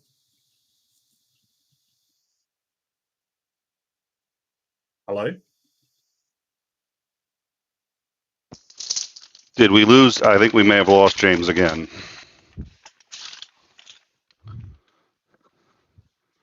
James, you there? Am I back? Oh, there you are. You're back? Oh, okay. So I was just asking, is none acceptable? Is that what you're saying? Well, rarely. None would be ideal, but in terms of human systems, we rarely achieve the ideal, although it is something we always strive for. Right. So if you're not happy with a member of your family being unjustly executed, why should you expect another family to go through that? Well, I imagine that the family wouldn't be happy about it. The idea is, if we were to create a system that was incapable of ever convicting an innocent person, no matter how strong the evidence was, then we would also have a system that would be incapable of convicting the vast majority of guilty people about whose guilt there is no question. Incredibly strange things happen, but we have to base things on reality. Right, but so you'd be opposed if it was your family member, but you're not opposed if it's somebody else's family member. Well, I'm not talking about executing innocent people. The people who I would be executing, okay, if I were running the system, would be those of whose guilt there's absolutely no doubt. These people, many cases, they're not even contesting the guilt. They are admitting their guilt. Their guilt is not an issue in the overwhelming majority of these cases. Yeah, I don't think that's the case. I would strongly disagree with that. In fact, most people who are on death row are protesting, whether rightly or not, are protesting their innocence, and maybe that's right, maybe that's wrong. But the sort of the idea. I think they're protesting the death penalty more than innocence. Well, like for an example, right, in 2020, there was the execution of Nathaniel Woods. Now, Nathaniel Woods basically was at a crack house during a police raid, and somebody else shot a cop. Now, the person that shot him said that he had nothing to do with it, was just there, did not know he had a gun. The police framed it as he lured the police into this ambush. Now, the person who did the shooting was given life imprisonment. Nathaniel Woods, who said his innocence all throughout, was executed in 2020. How would you, how would you go about saying to his family, well, that is an acceptable loss for our system to work? That's a case. I don't know the details of the case. These cases are incredibly complex. I would have to read the case history of that to But even have an idea. you're of what's aware going that, on. that people who are innocent are being executed. Even a tiny fraction, you are aware it is happening, correct? Well, I mean, the rate of when was the last time we executed somebody innocent? Has it been in the past 50 years? I don't know. The That rate was of execution today. 2020. Well, okay, that's a claim of innocence. I would have to review the case to know whether the person was actually innocent or not, and then look at the court cases to see why all these courts that reviewed this case were not convinced by, the version of the case you're presenting. You realize to get an execution, this has to go through numerous different courts that all would have had to look at that and say, no, this will still go forward. So you're not familiar with this case, yet you're Not saying that this man was specific guilty. case. I'm saying I would need to review the case. I'm saying apparently the court system said he was guilty after this case has been reviewed up and down with a fine-tooth comb by trial courts, appellate courts, federal courts, the Supreme Court. They've all looked at the case, and none of them had the ability to stop it. State governors, state pardon boards look at cases, and they do at times commute sentences. It does happen. Why in this case they found that the sentence should be carried out? There must be something there that you're not quite presenting, and I don't know what that is. I would have to read up on the case. Or, to be clear. alternatively, there is just a miscarriage of justice. And that is what we're talking about here, that miscarriages of justice do happen. And you have already admitted that the number of innocent people that have been executed unjustly as a miscarriage of justice is a non-zero number. So to me, it sounds over like history, that. over history, of Well, course. to me, it sounds like you're perfectly fine to accept these casualties as long as it is not your family member personally that it's having happened to. And we don't order our legal systems like that. If you're not Well- happy with something happening to one of your family members, then you wouldn't want to put it on anybody else. But to say, hey, we're aware of this happening, it is acceptable, I don't know how you're going to square that. Well, let me ask you this. So, if Sure. if you were to see statistics that showed that there was some deterrent effect in capital punishment, if that were to be presented, would that at all change your opinion as to whether or not it's appropriate to execute people? Yes, that would have to be a pretty big deterrent. And I don't know if you saw my graphs. I did have to go past them very fast in my introduction. But there is no there is maybe correlation between homicides going down and or up and the death penalty being abolished. Sure. But there's absolutely no causation between them, and we can see that in things like studies of two cities like Singapore versus Hong Kong. Hong Kong didn't have the death penalty. Singapore did. They're very, very similar. And basically there was no difference between their homicide rates. No difference at all. Well, right. So and the difference it's very between hard to states- track things that don't happen, and Of course. different circumstances and things that don't happen. The quote that I've liked by a poet, Hyman Barshay, he says that the death penalty is a warning, just like a lighthouse throwing its beams out to sea.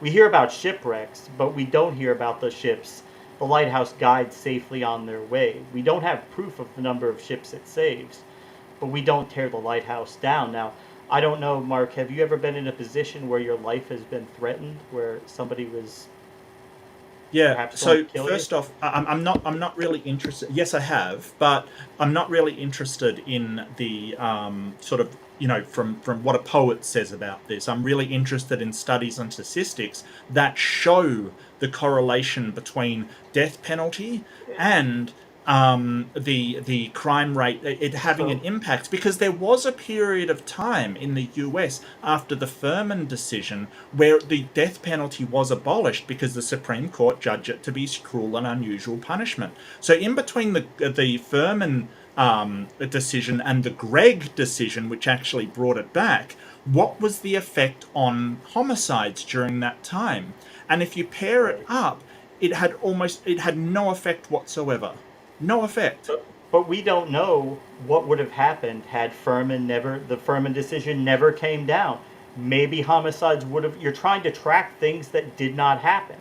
You can kind of do that and correlate it, but you never know what would have happened had something not happened. Maybe homicides would have gone up. Maybe they would have gone down.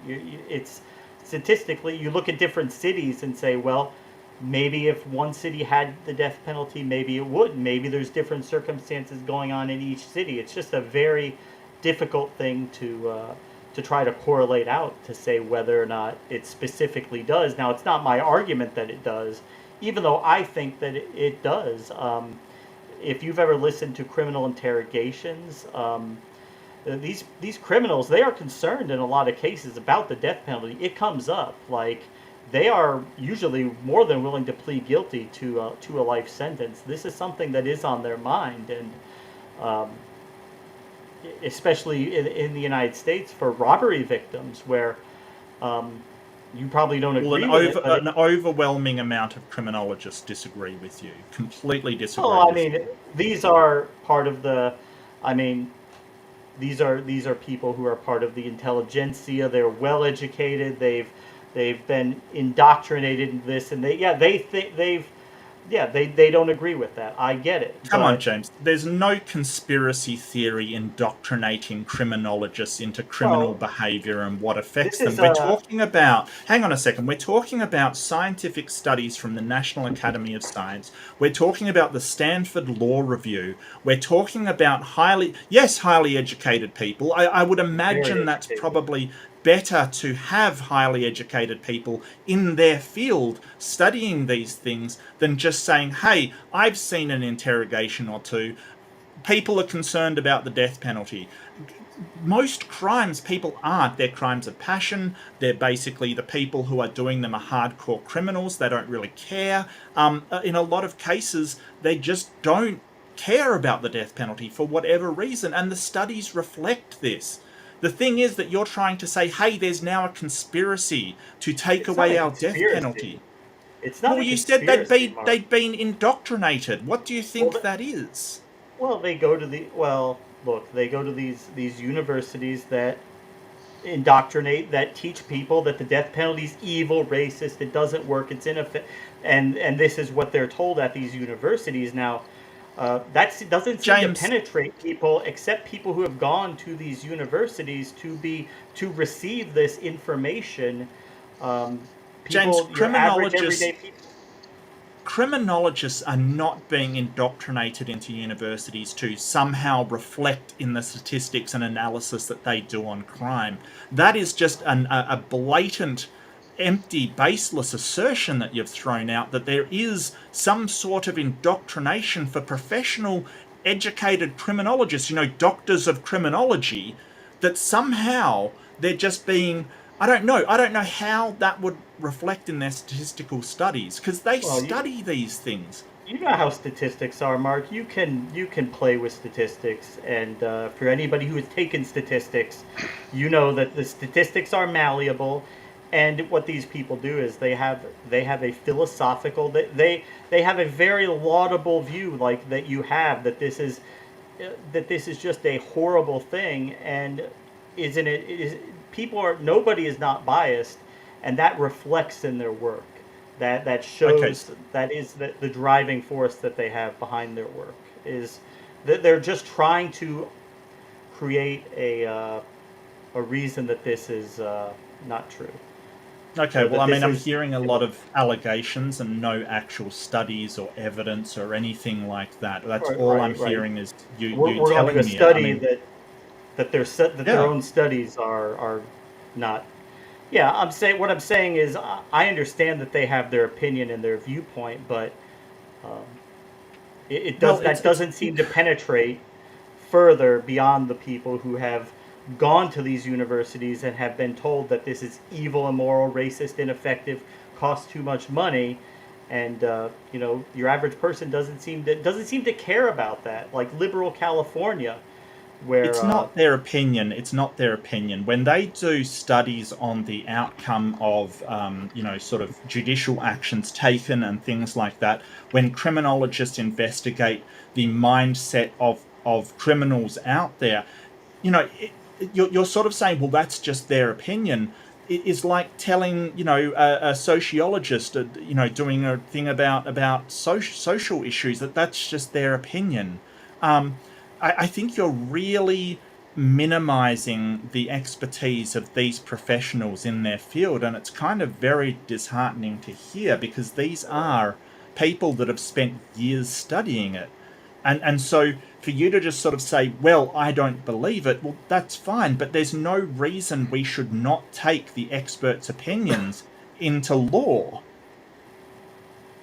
it's not just that I don't believe it. It's that, well, you have to understand that when we're looking at the natural world, when we're measuring something, when we're doing science, we that's objective. Okay, when unfortunately in certain sciences where politics come into play and people have heartfelt political opinions, and nobody is not biased, and that does affect the results, whether or not um, anybody wants to admit that. I think that makes sense to most people that these people be experts, be that as it may. They're certainly not coming to this place from a completely neutral playing field, from a completely Yeah, I think neutral that's just a baseless ideological assertion, mindset. quite frankly. Yeah, I think that's just a baseless assertion. There's nothing showing that the leading criminologists throughout the country and the world are somehow biased in what they're finding. I think that's absolutely baseless. But what I want to get to before we run out of time is also point number 4, the inhumanity of this thing. So I'd like to present you with a statistic from the Death Penalty Information Center. To Very 20, unbiased source, probably. 2022. Well, they don't actually have a position on the death penalty. They're Oh, actually okay. against the Yeah, yeah, well, they're yeah, yeah. against the way it's currently handed out. So the method in which it's executed. Not to make a pun. So, and I mean, they get their information. They've cited all of their information, but more than a third, 35% of executions, all lethal injection, in 2022 were botched. And some of the stories of what these people go through are pretty horrible. Do you think that's a moral thing?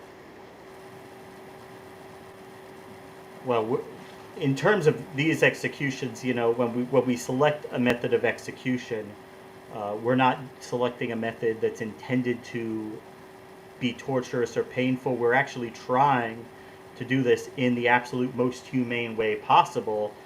Unfortunately, yeah, sometimes things go wrong, and that's horrible. And we should probably try to fix that. There are ways to fix that, but there's Like what? all sorts of different factors. Well, like you say, firing squad, that goes off without a hitch. It's messy and bloody. People don't like it. There are plenty of ways to kill people that are So you're hundred recommending percent firing effective. squad? You would It's an recommend a firing option. squad? It's an option. That people have. It's a doctrine that if you're suggesting that the method is unconstitutional because it would be cruel, then you have to select an alternate method. And well, they don't like to do that because they just want to say this method is cruel. But yeah, the firing squad would be a potential way to go. It works every time. It's messy, but yeah. Do you know why they don't use the firing squad?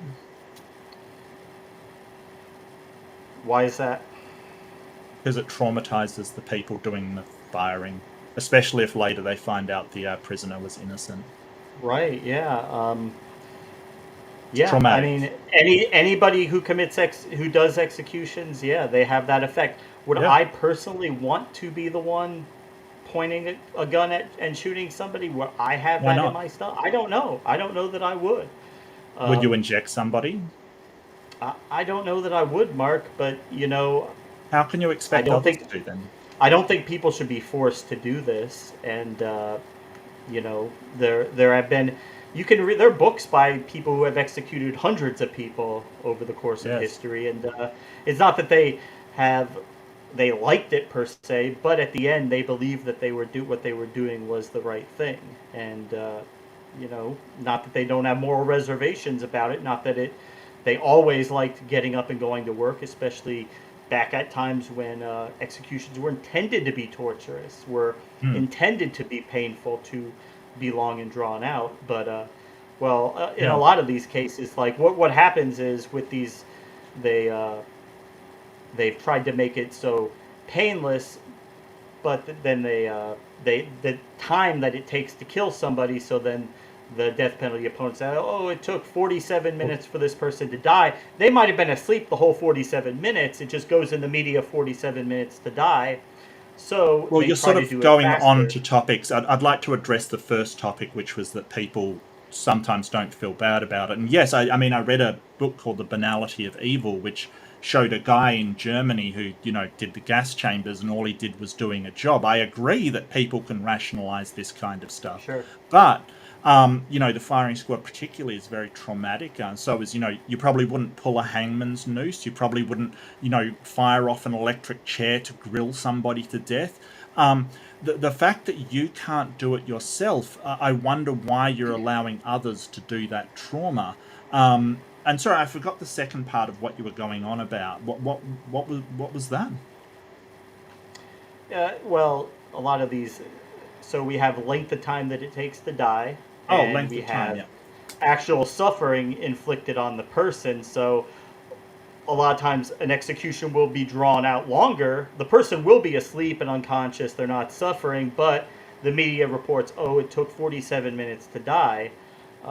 Hmm. And so they don't want to avoid that. So they've changed it. They've added drugs that kind of speed that process up, but And at the sometimes it's expense not. of sometimes it's Sometimes not. it's And not. some, Yeah, so Dennis McGuire, like 4 minutes into the procedure, he could be seen struggling and gasping loudly for air.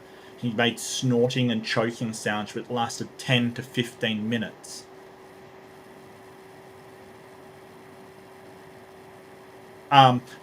Joseph Randolph Wood, the, horrible. the people witnessing the execution said he has been gasping and snorting for more than an hour, and he is still alive. That was over an hour this guy was suffering through, as he basically drowned on dry land. So should we Um, continue to seek the most humane way to do this possible? Sure.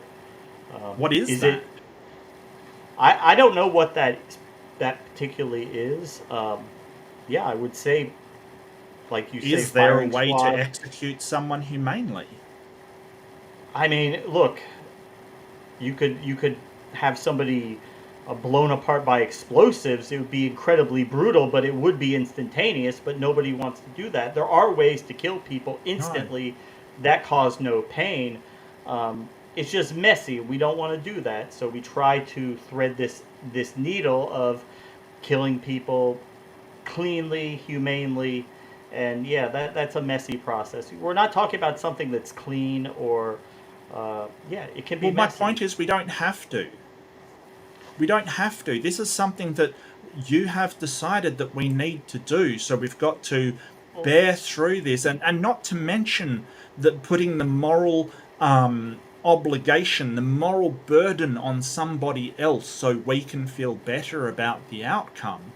You're putting that onto It's not somebody just else. me. I'm not the king of the world. I'm not the one saying that But we have no my reason to opinion do so. There's arbitrates. no there's no reason to do that. All the studies say the same thing. You're basically saying I think it helps deter crime when all the studies say that it doesn't. If you can come up with something more scientific than your opinion or the opinion of a sort of ad populum of the population, Well, that's great. But until we're, we're not going to do this with science. It's not, you cannot put morality to a scientific question. At the crux of the matter, it's a question of of course you morality. can. What is an appropriate thing? Well, morality is subjective, so We're not you talking can't. about the we're not talking about the moral question. We're talking about the efficacy of this punishment in having an effect on society. Of course, we can use Even science to measure that. well, because even if I were to concede that that you know what, the experts are right, the criminologists, there's no deterrent effect, it would Right? still be an appropriate response to the worst of the Why? worst, Why? because because morally it is an appropriate response to the worst of the No. worst, and you can't get there scientifically. You can only get there morally, as Oz was saying. If something were to happen to his kids, he would want the worst of the worst. And now we would not Yeah. torture people to Yeah. death. We would Vengeance. vengeance, yeah, retribution. It's Yeah. about Yeah. retribution. It is my It's about argument is retribution. based Sure. on retribution. I don't deny that. I do not hide from that. It is retributory. Um, Retribution and vengeance. Sure. So yeah, the problem absolutely, comes that our absolutely. justice system is not based upon retribution and vengeance. Well, That isn't is it? how the legal It's not. system works. No, it's based upon justice. What is Maybe. just? And sort of putting the burden of killing somebody onto another person and then sort of executing somebody who is no threat to society at that point is unjust, especially when Well, in that's your last opinion. year 2022 35% of the cases they suffered inhumanely through that execution. That is unjust. It may be retributive, it may be a whole load of vengeance, but that's not why we have our I mean, moral our justice system in place. you talk about suffering. I mean, you put people into prison for life. They go into these Uh-huh. hardcore prisons where there's stabbings, beating. People suffer in prison. It's not like Will do. nobody there is suffering. Now, not everybody goes into prison like Norway, where they're basically living in a college dorm, uh, worry free. A lot of these prisons where these hard maximum security inmates, these murderers, rapists, uh, yeah, shit gets real in there, and there is pain, there is suffering. I don't think that's right Do either. I don't think it's right either, but and we should work to minimize that, but we'll Sure. never eliminate it. We'll never eliminate it, and Sure. we'll never be able to execute Yeah. somebody where we can guarantee 100% pain free. Um, Of course not. we'll But never that be able doesn't to mean get we there. shouldn't. That doesn't mean we shouldn't make things better. This whole argument keeps coming out I, from you, I James. That agree. sort of I no. agree. Hang on a second. Hang on. Sort of that humans are imperfect and that these systems are imperfect, but it's kind of Sure. coming out as a crutch. It's kind of coming out as, well, these places are bad, so what are we going to do?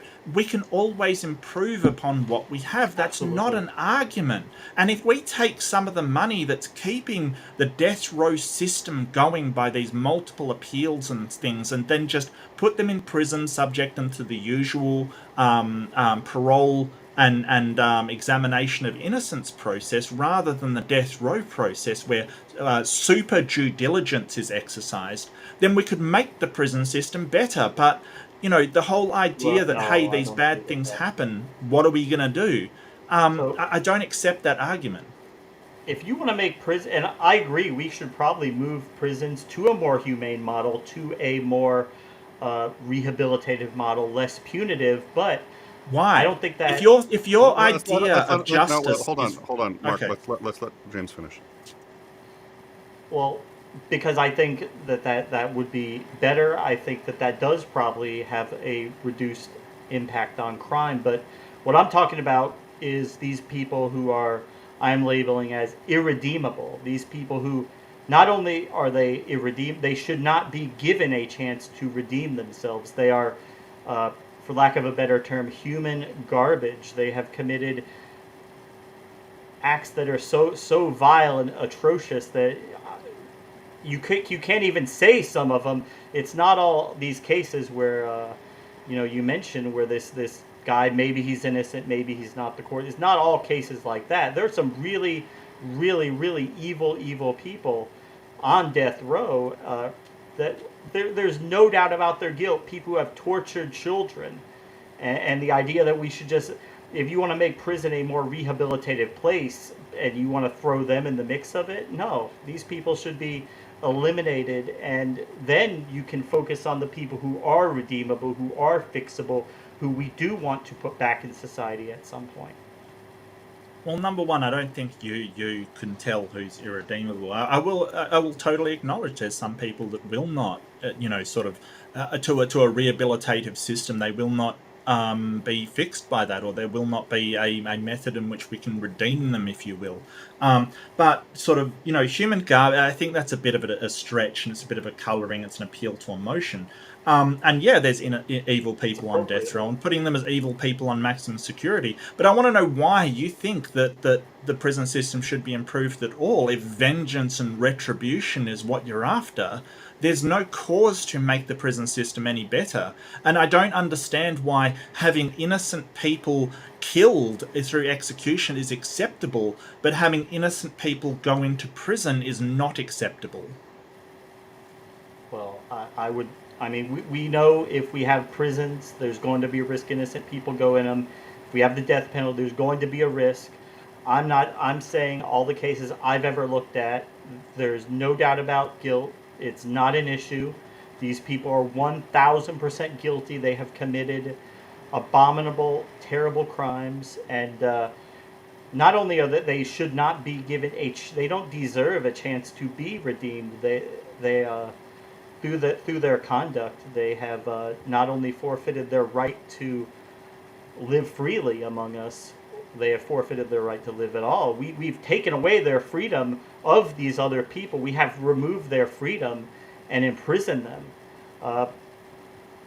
The conditions of that imprisonment we can discuss, and I do think we should do that humanely. And I do think if people are imprisoned and they're going to get out one day, that we should try to do that in a way that minimizes the chance that they'll recidivate once they're released. Yeah, and I think being a more rehabilitative model does that. But the people I'm talking about are not people who you would ever want to be released. These people are dangerous, evil monsters. And when I say human garbage, I mean perhaps that is an appeal to emotion, but I mean it's actually not. On some level, it's actually real, because these people are literal monsters. People who torture children, people who enjoy killing, enjoy watching other people suffer. And but the idea that hang on, you're trying to make it out like everybody on death row is 1,000% guilty by pointing to a few and saying, hey, that is the entirety of them. That is not the case. I already read out to you one where it was extremely likely that the guy was innocent. Every single sign pointed it to be. I'm gonna pause and interrupt for 1 second. There's 5 minutes left, and I do have since I in that 5 minutes, since I don't want to go in circles with this, I assume, Mark, that your position would not change in the slightest if we were talking only, let's say, as a proposal, reducing the death penalty only to those we could give a test to of some kind and know for certain that they were these irredeemables. I suspect you would still be against the death penalty. Yes, my position would be a lot weaker. The problem comes in telling who is actually guilty and who is innocent, because presumably we do that already. Like that's. So let's go there then, instead of cycling around, because I think we've been circling around that. So okay. Let's go then with we've got the 1,000% guilties. What about those? And so you're go. Well, I did have a question that was like, you mentioned, like, we would make sure we execute them humanely. What is a humane execution to you? As I've said before, we have firing squad. They're tinkering with something called nitrogen asphyxiation, which is supposed to be painless. the thing is, as soon as they propose a method, the lawyers they flood the court with these motions and petitions, and I mean they don't care. They're getting paid the whole time. That's why this stuff costs so much money to clog the courts with all these different cases, even if there's nothing there. Asphyxiation. Okay, yeah, the lethal injection was supposed to be painless as well, and that's certainly not true. I think in a lot of cases it is.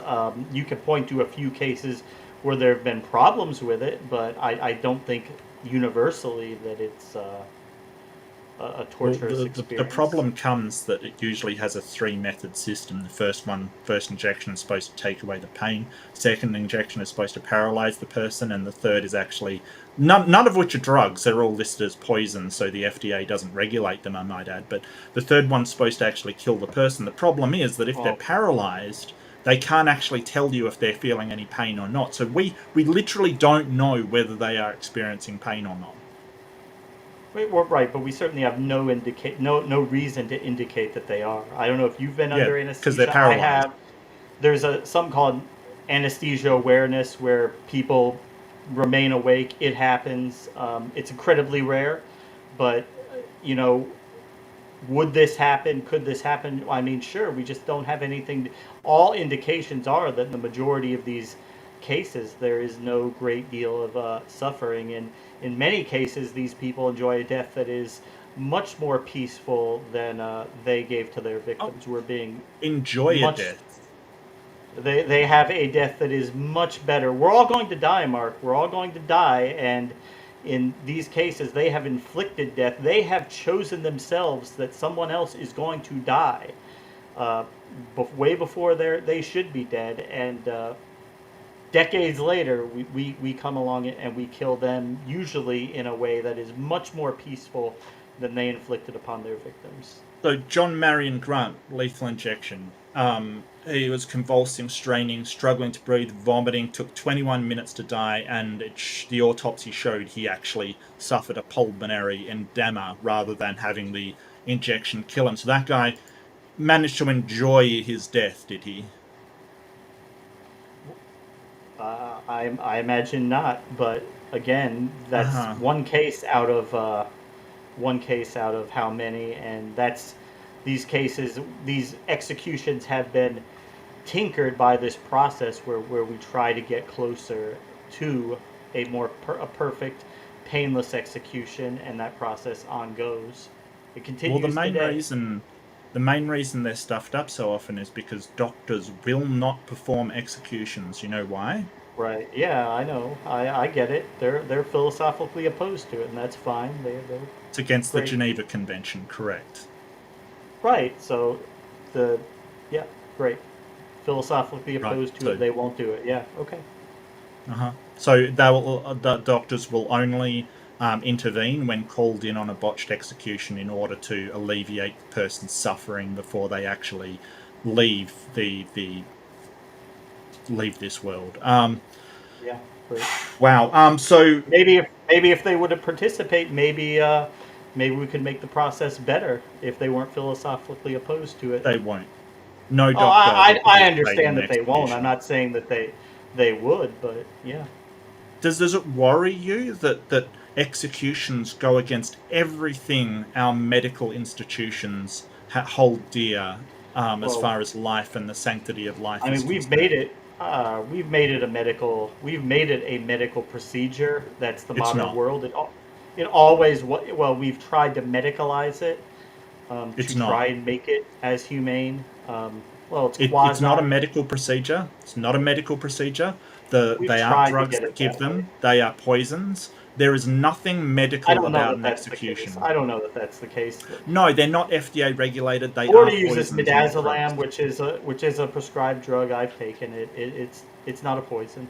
All right, gentlemen, that is time. Thank you very much. I have a feeling we're going to smash back, but before we do, let me say you guys have made this very, very easy on me, so I appreciate it. This has been the easiest. I'm just sitting back listening. You guys have been engaging and listening with each other. Mark's a great guy. I have nothing but respect for him, so I knew that this would be a contentious, but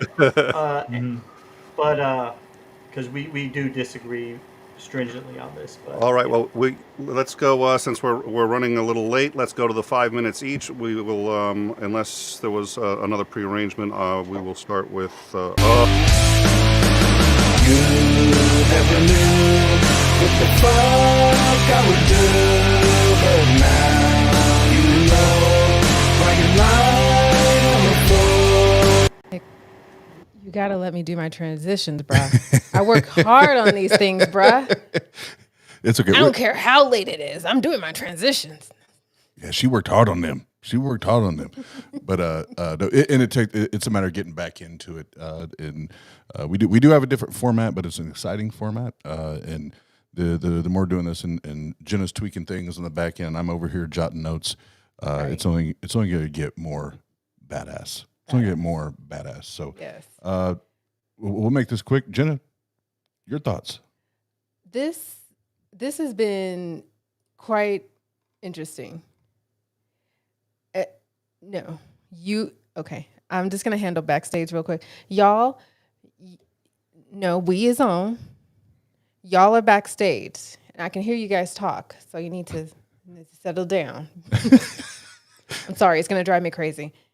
Yeah, y'all backstage. So Nick, James, Mark, you are not live right now. It's just Jen and I. We'll get you back up here in like 2 minutes. Nick is still talking. What are your thoughts, babe? Let me bring him on screen so I can let him know. That's probably the best. Let's see. Nicholas. There you go. Nicholas. Hi. Yes, sir. Yes, ma'am. Sorry. What happened? I was this newfangled technology. This damn technology. We were informing the three of you gentlemen that we were on screen and we can hear you talk. Oh, and You were backstage. Yeah, but the people can't hear you. Yeah, but I can So hear you in my all head. of I can't those talk and hear you in great my head at jokes. the same time. So I was distracting you. Yes. Well, frankly, considering I have no idea. It's like, are we live? I don't know. There's three of us here. It You're says live on right now stage. with us. Yes. I'm aware I'm live now. Thank you. I figured that much out. Hey, Nick, you're live now. But I just wanted to bring you on just to I let could be you know. asleep. I could be asleep. I could be asleep right now. Hey, fine. but we're grateful and glad you're here, Nick. All right. I'll wait. Okay. I'm gonna put you backstage now, Nick. Okay. All right. Am I going to be live when I'm backstage? Am I live or Well, no? I just need you to stop talking because I can hear you. Yeah. Good luck with that. My wife's been trying for 20 years. Okay, bye, Nick. Bye. See you in a. All right. Open discussion. Your thoughts, Okay. Jenna. Yes. Wow. This it started to get heated after like the first 10 minutes. So I I'm loving the chat right now because everyone has their assumptions, judgments, curiosities about both sides, I will fairly say. But it's been, for me, interesting. I think I enjoy these types of debates more than, and I think we were kind of discussing it backstage, you and I, where it's not always focused on religion and if God's real or abolish slavery. Like, yeah, I'm just gonna throw some shade at Dr. Josh right now because we're tired of that. Just kidding. Hi, Dr. Josh. I hope you're feeling better. But these type of things, like we were just sharing, discussing real life issues that happen in real time for real life people. This shit is interesting. Yeah, and when we say that, and I'll be very brief here. When we say that, we know that religion affects our everyday life. So we're not discounting that. Obviously, that would be an idiotic statement for either of us Of course. to make. But what we mean is does God exist? And the circles and the hula hoops and all that. It's needed, but it is to me anyway more intriguing, more interesting to hear these conversations.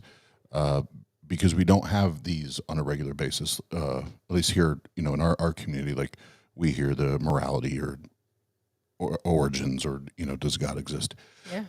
And I will say I'm still listening because, and I will agree with many in the chat that it's still a plea to emotion.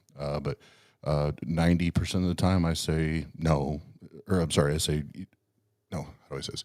No, we probably shouldn't be doing this. But then when I think about Jenna or my kids or my grandma or my family, my close friends, if you were to do something disgusting or take their life, I would appeal to my emotion. That doesn't mean it's right, and that's why I think it's important to have these conversations. So the next part here is the closing statements. They'll have 5 minutes each, and then we'll go to Q&A. So if you have questions, don't put them in the chat yet, but if you want to write them down or recollect them, whatever it is, 5 minutes each. Yeah, let's get it. Yeah. All right. I'm starting the transition, Nick. Then you'll come on screen and then you can talk. Okay, here we go.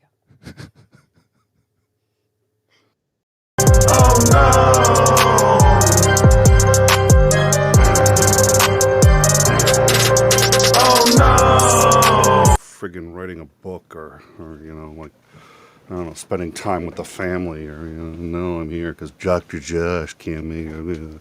All right. Thank you all. I'm definitely confused by this system. Apologies. So I said it earlier. I think it was missed. Both of you gentlemen did a spectacular job. I basically didn't have to do anything. There weren't very many times at all I even thought about jumping in. So thank you guys. You made my life and my job really easy tonight. So thank you. I really enjoyed it. I enjoyed both the arguments. As I said this before, a couple people said I've flipped back and forth on occasion. So very good arguments on both sides. Mark, 5 minutes whenever you're ready. Excuse me. Yes, sorry. I think that excuse me. I had 4 points to bring.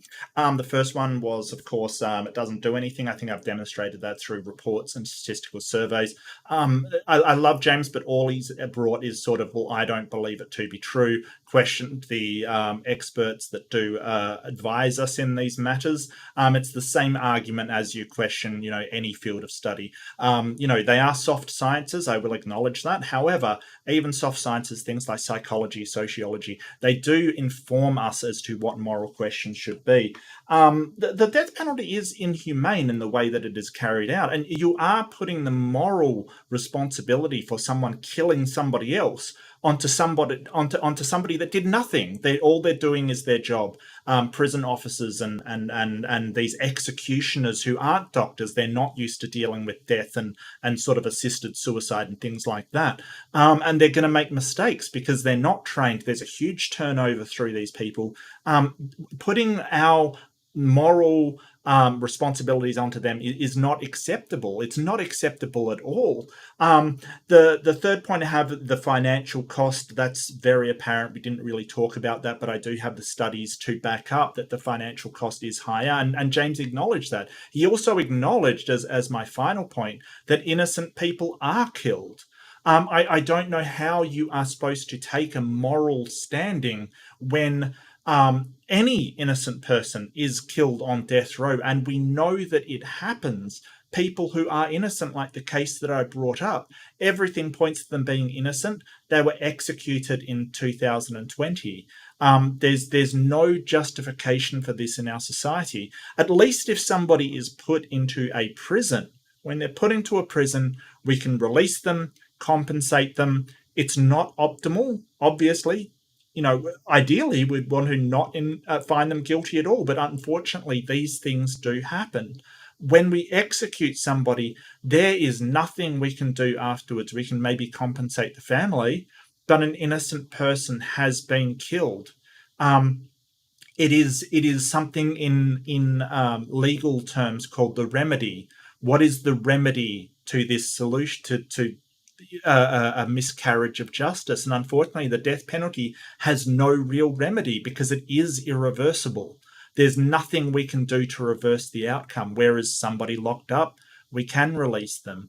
We can compensate them. There's things that we can do for a remedy. Again, I love James. All he seemed to do was bring an argument from emotion, just an appeal to emotion. I'm angry, vengeance, retribution. These are not concepts we should be basing our legal system on. If vengeance and retribution was all that we were concerned about, we'd be frequently punishing the innocent, or people in our minds have committed some wrong against us. The argument used is kind of almost an eye for an eye. And we know that if we do an eye for an eye, everybody ends up blind. There's no good reason for doing this. There is no deterrent reason, and that's been proved through multiple studies and multiple experts. There's no financial reason, it costs more. There's no humanitarian reason. And there's the problem of innocent people being executed, which, as James acknowledged, it's a non-zero number, and that non-zero number is higher than what you would think or be comfortable with when you know the number of people. They track a whole load of people that have been through who have been exonerated, sure, but also people that have been executed. And we found out later that odds are they were actually innocent. So none of my points were refuted by James. He admitted he had no actual credible evidence to refute that that the financial a deterrent actually existed, only a conspiracy theory about indoctrination of experts. He didn't really push back against the financial one. I think he knows that financially it does cost a lot and says that it's like that by design. Fine. The inhumane treatment, I mean, to go back to a firing squad, when we know the effect that has on the people shooting other people, is just it's reprehensible. The innocent people being, he acknowledged that it's a non-zero number. It seems like to him it's the cost of doing business. I don't think that's acceptable. I think that we can do better by just imprisonment. Thank you. All right, thank you very much. And with that, James, your 5 minutes. Great, thanks, guys. So, like I said before, I think kind of the innocent people and the botched executions, I think that's kind of a red herring, because as he's conceded, even if in cases where the guilt is 1000%, there's no question about it, even in cases if the execution were to be painless, he would still be philosophically opposed to it, because at the end of the day, it's a moral question of what is an appropriate response to the worst of the worst. And I guess it kind of is an emotional argument, and that's not always bad. I think in the modern world, we try to make everything so emotionless and go into, is that always the right thing to do? We have these innate emotions for reasons, evolutionary reasons, and to just disregard them and say we do everything scientific, like some kind of equilibrium type scenario, is I don't think that's quite the way to go in. And yeah, he doesn't care if they're 100% guilty, 100% painless. It's still immoral, so it's a moral issue. And the thing is, after years of hearing these criminologists, hearing the media preach to us that it's evil, racist, expensive, immoral, the intelligentsia telling us the same thing, yet people still have this abiding feeling that it is the appropriate response to the worst of the worst, to the most evil. And moral responsibility, I mean, soldiers, we have armies, we have soldiers, we have people we send out there to kill, and yeah, it does leave emotional scars, and yeah, we deal with that as best as we can, getting these people the right mental health care. And there's no perfect way to do that, but we do the best that we can. And it just is a fact of life. And innocent people killed, innocent people are jailed.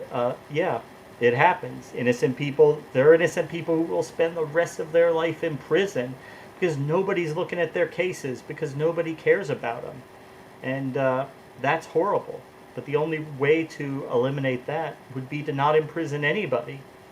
And that's the argument we're making. Well, the only way to not execute an innocent person is, well, we just don't execute anybody, even though even the vast majority who we know are guilty, they're not even contesting their guilt. Or if they're contesting it, it's laughable.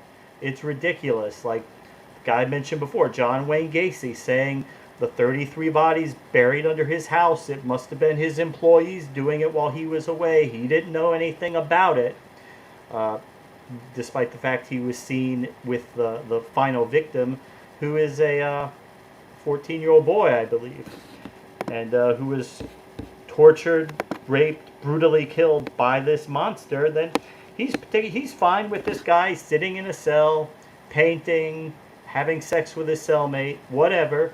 And if he's fine with that, that's okay. But I'm not fine with it. I don't think it's appropriate. And a majority of people agree with me that that's not appropriate. But like I said before, they don't care what we think. Our opinions don't matter. We're not educated enough. We don't know what they know, so it's kind of their job to impose their better morality on society. It's their responsibility to help us evolve societally, and I guess that's not very democratic if you think about it. If you think that the government should respond to the will of the people, then is that really, do we want this cabal of people, well-meaning as they are, issuing these edicts and telling us that we just need to evolve a little bit? We're not humane enough. Anyway, and like I said, was saying, people will be jailed.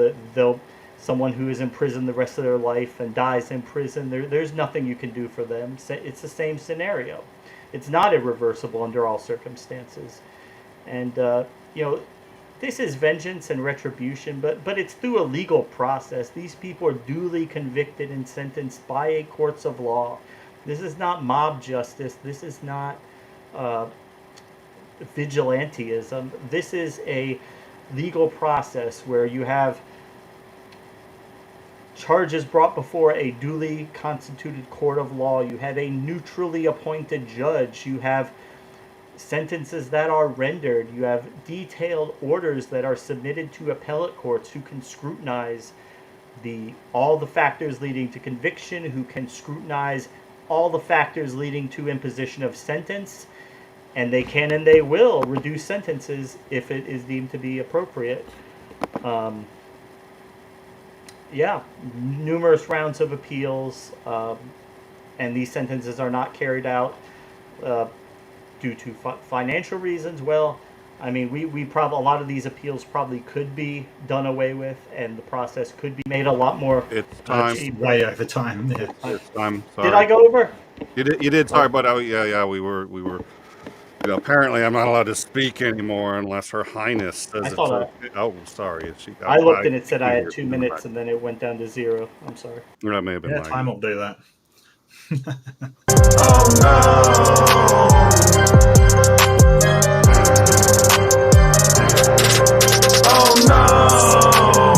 Did it again.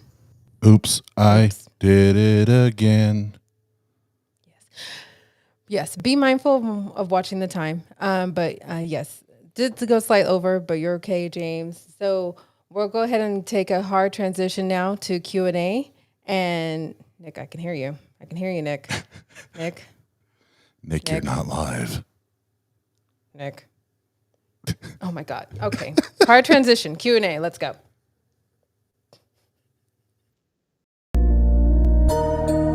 I'm in love with who I am, goddamn man. Who the fuck is you? Yes, ma'am. You are live. Oh, Joy. Up runneth over. Now we're live. Now you're live. Now we're live. There's been some debate. There's been a lot of questions. You can see up the top left when it says still on stage, you're still live, even though the picture's not coming up on the No, it said on preview. stage, and I'm not. It's too late in the night. I don't care. I'm live now. I exist at the moment. When I'm backstage, I don't exist anymore. How do you know? Well, Impermanence. according to one of the voting polls, is Nick actually here, or is this a figment of our imagination? And majority says this is a figment of your imagination. Yeah. What about that problem of induction, Nick? How are they able to Well, thank you for that. No, it's not the problem of induction. It's solipsism. I'm the only one who does exist. The rest of you are pains in the ass figments of my imagination. That's my view, and no one's going to dissuade me from that. Solipsis unite. All right, so we're going to jump into Q&A, and I do want to pause quickly and give a big shout out to Nicholas Suter for jumping in last minute. Yeah, good job, Nick. Dr. Josh Thanks, was Nick. going to referee. He's ill, so keep him in your prayers. Keep Dr. Josh in your prayers. But no, Nick gladly and quickly jumped in to help us out tonight. So thank you, Nick. Wonderful. Thank you. Much appreciated. And you kicked ass, man. And you kicked ass. Hell Yeah, yeah. absolutely. We may rehire you. Even if it was a figment of imagination, that you kicked ass. It was delightful. Whoever imagined me, you did a great job. I sincerely appreciate it, and the coat just fits marvelously. Thank you. We couldn't imagine a better moderator, Nick. Oh, well, you guys made it easy. I didn't have to do much, so thank you so much. And everybody that's been in the chat tonight, thank you for the relaunch. It's been awesome. It's been fun, and tech stuff's to be expected the first rodeo, right? And jumping back into it. But thank you, and Mark, James, thanks for being here. Absolutely, Oh, my thanks for pleasure. being here. Had to And reset Jenna, everything and hope it worked. Yep, no, Yeah. we're good. And we'll do it again and again After and the last again. time, it was smooth sailing. Yeah. That's what she said. Hey, that's what we do. Yeah. We're friends. And one last time, big shout out to Jenna. She transformed the presentation of Yeah, UDC Jenna. from something Very that I never would have been able to do. So thank you. I like making things look pretty. It's badass. So Queen of for those in the production. chat, it's Q&A time. So please tag either UDC or Jenna, and we'll get to the questions.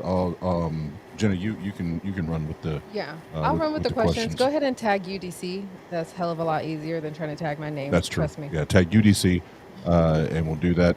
And after we get about a question or two in, I will post a poll so that all y'all can cast your votes.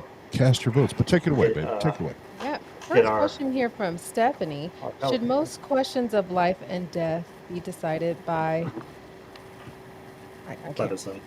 Thank you. I think that means Plebiscite. the people in general.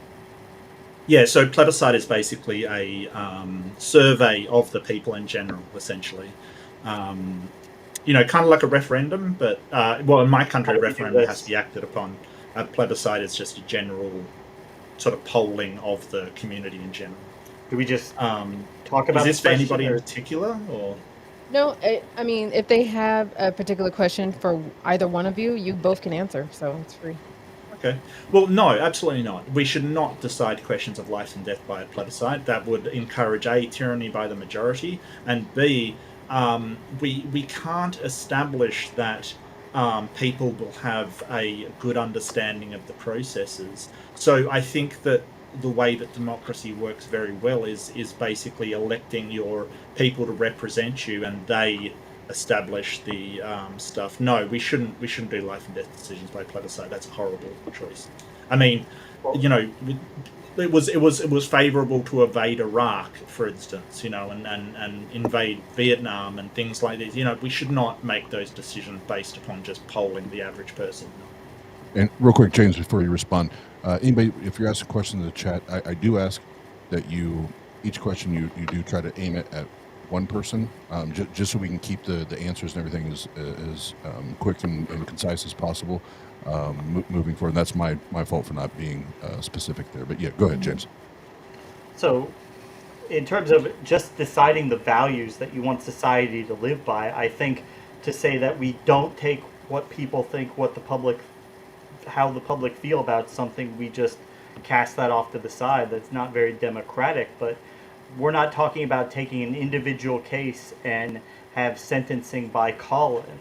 We're talking about having a statutory framework that uses courts of law to decide these cases, to weigh the different factors as to whether or not death is the appropriate penalty in a particular case, that can be reviewed by higher courts, and where the governor of the state or the president of the United States can issue a pardon if they believe a miscarriage of justice has taken place. This is not like mob justice or anything like that. Next question here is from Brick. Sorry, there's a train going by, so now I get to experience it. Fascinating. Mm-hmm. Question from Rick.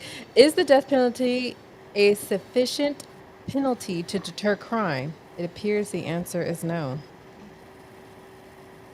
You want to take this one first, James?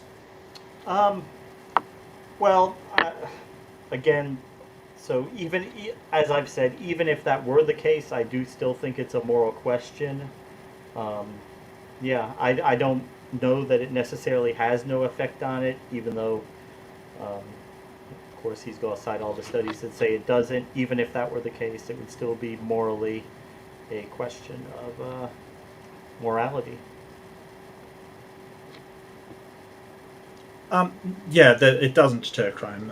As predicted, the studies that we have found shows this. Not just one study, but the entire bulk of studies performed by all different Stanford and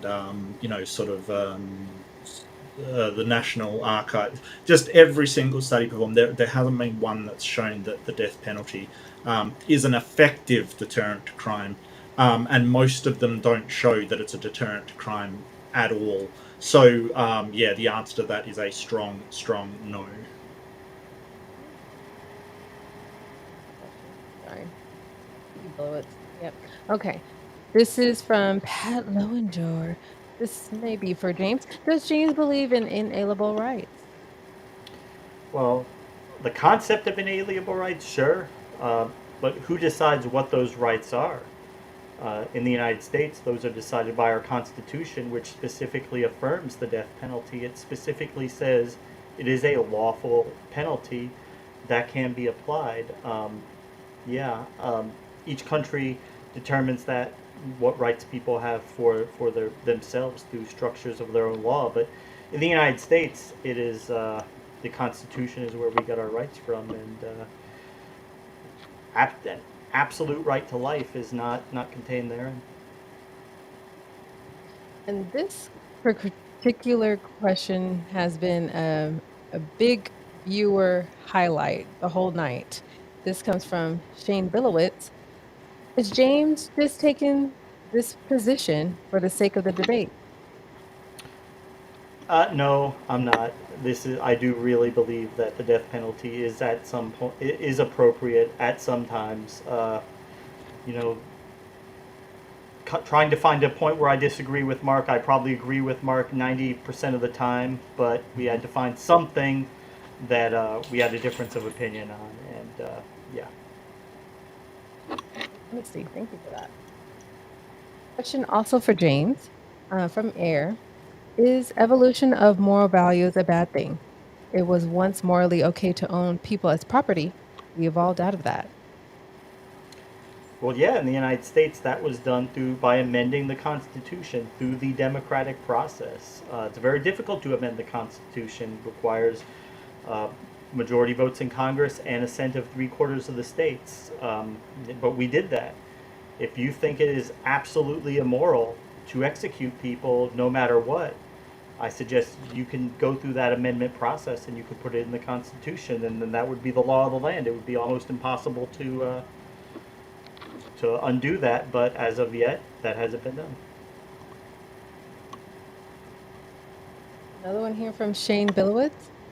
When James says the educated think they know better than what the public wants, does he realize that's the same argument that racists and transphobes make? Well, I don't know. I'm certainly not defending racism or transphobia. Um, I don't think you even need to look at the experts to know that both of those, racism, hating people based on race, is really dumb. Hating people based on how they express their gender is really dumb. Either way, I don't think you even need to look at the experts on that. It's just fucked up. It's not cool. Yeah. And we do have one here for Mark from Rick. The humanity of euthanasia is a well documented process. It is an overdose of a drug used in surgery. Do you still say that execution by lethal injection and the sedation is inhumane? Yes. So the immorality of it is that basically, euthanasia is done because somebody is suffering, is facing worse suffering by not euthanizing. It's only done for critical patients, which is why a doctor is involved and knows how to do it effectively. And they do use different drugs than the ones used in executions. So basically, from a moral standpoint, it is inhumane because you are executing somebody that does not want to be executed. Where euthanasia, they do want to leave the world. They would never do that if they disagreed with it. And secondly, because a doctor is well trained and knows what they are doing, there is a massive difference between a doctor and a paramedic, or just somebody who has been trained to be an executioner. And it is the propensity for things to go wrong, which is the inhumanity of it. If we could, and as James said, we would get a doctor to do it, but they will not take somebody's life against their will. That is something a doctor would never do, and we should listen to that. We should pay attention. It is inhumane to take someone's life against their will, even the worst of the worst, because it's about us and who we are, not the person on the other end.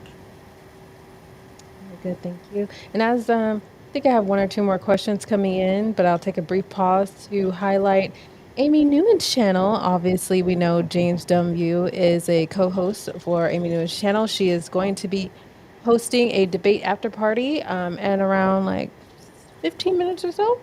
So please go ahead and hit that link. Tune in to the debate after party on Amy Newman's channel right after this. So we'll be shortly wrapping up in the next 10 minutes or so as we have more votes funnel in. But I do have a couple more questions here.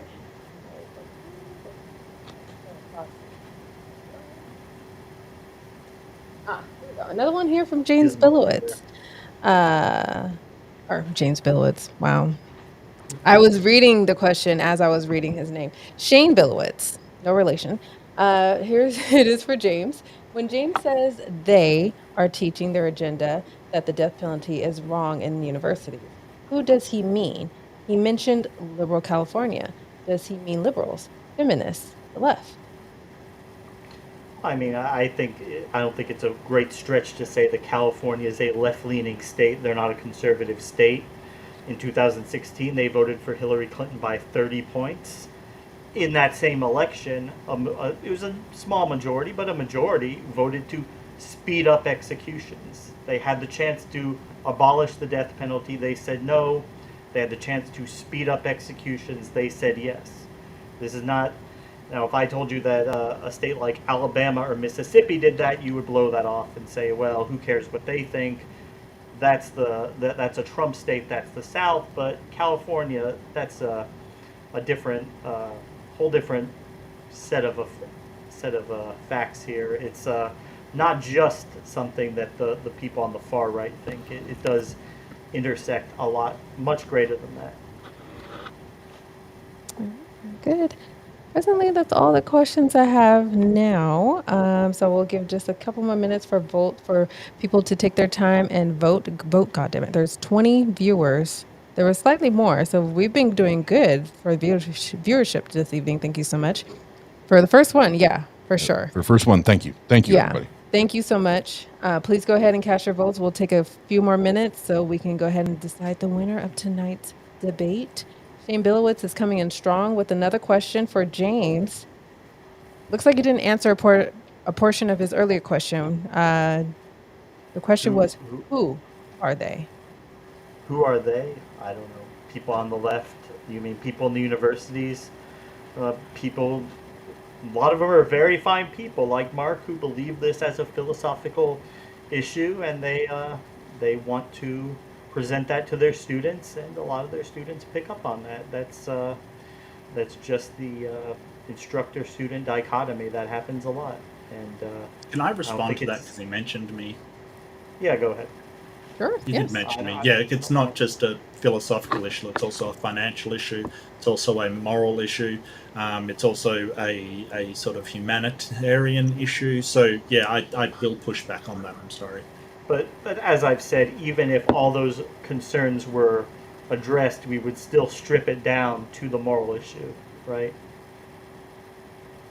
No, I think that if you could make a cumulative case that the benefit to society outweighs the harm done to an individual or an innocent or things like that, you could make a case that that benefit to society outweighs the harm to society or the individual that it is doing. So no, that's not the case. I just can't see the benefit, that's all. All right. Well, I don't see any other questions coming in, Jen, unless I'm missing anything.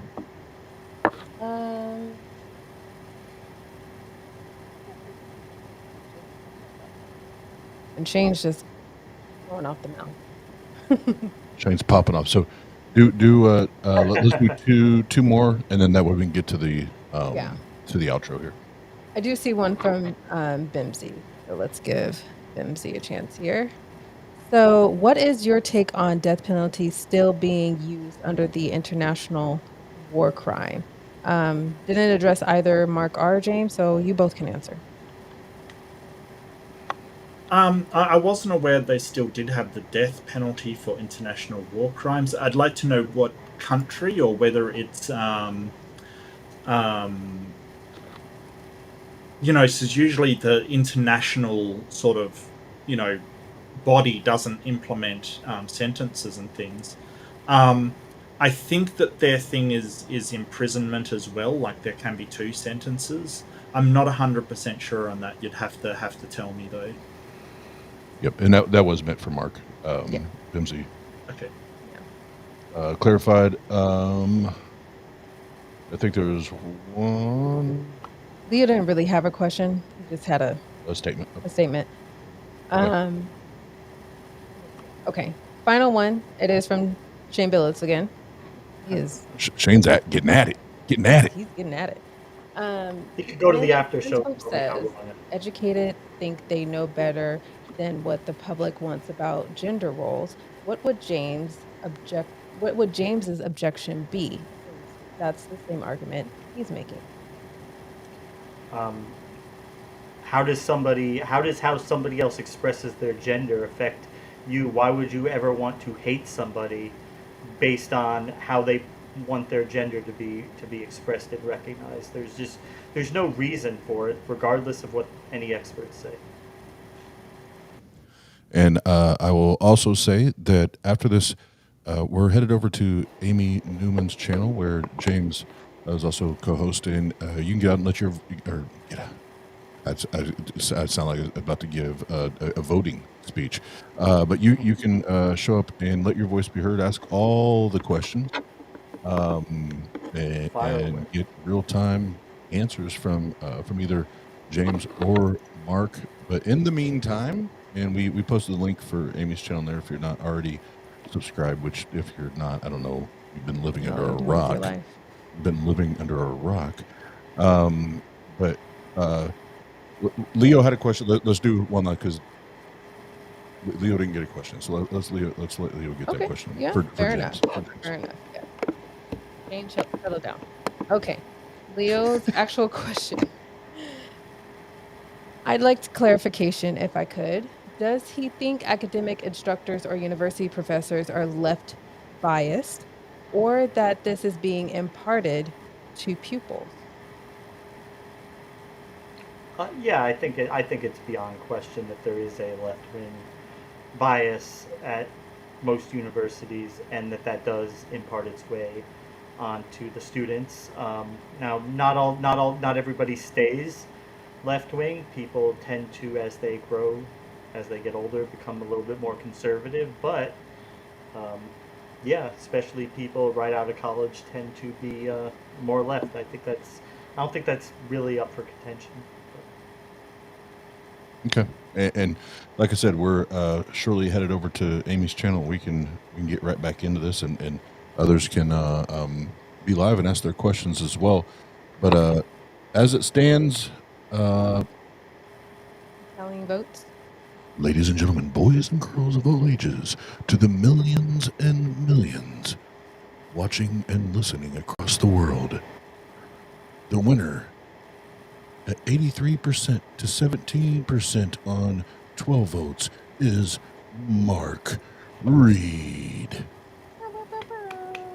Congratulations, Mark. Thank you. Well done. It was a Mark. lot of fun. Well done. I've We got a been little video. spanked.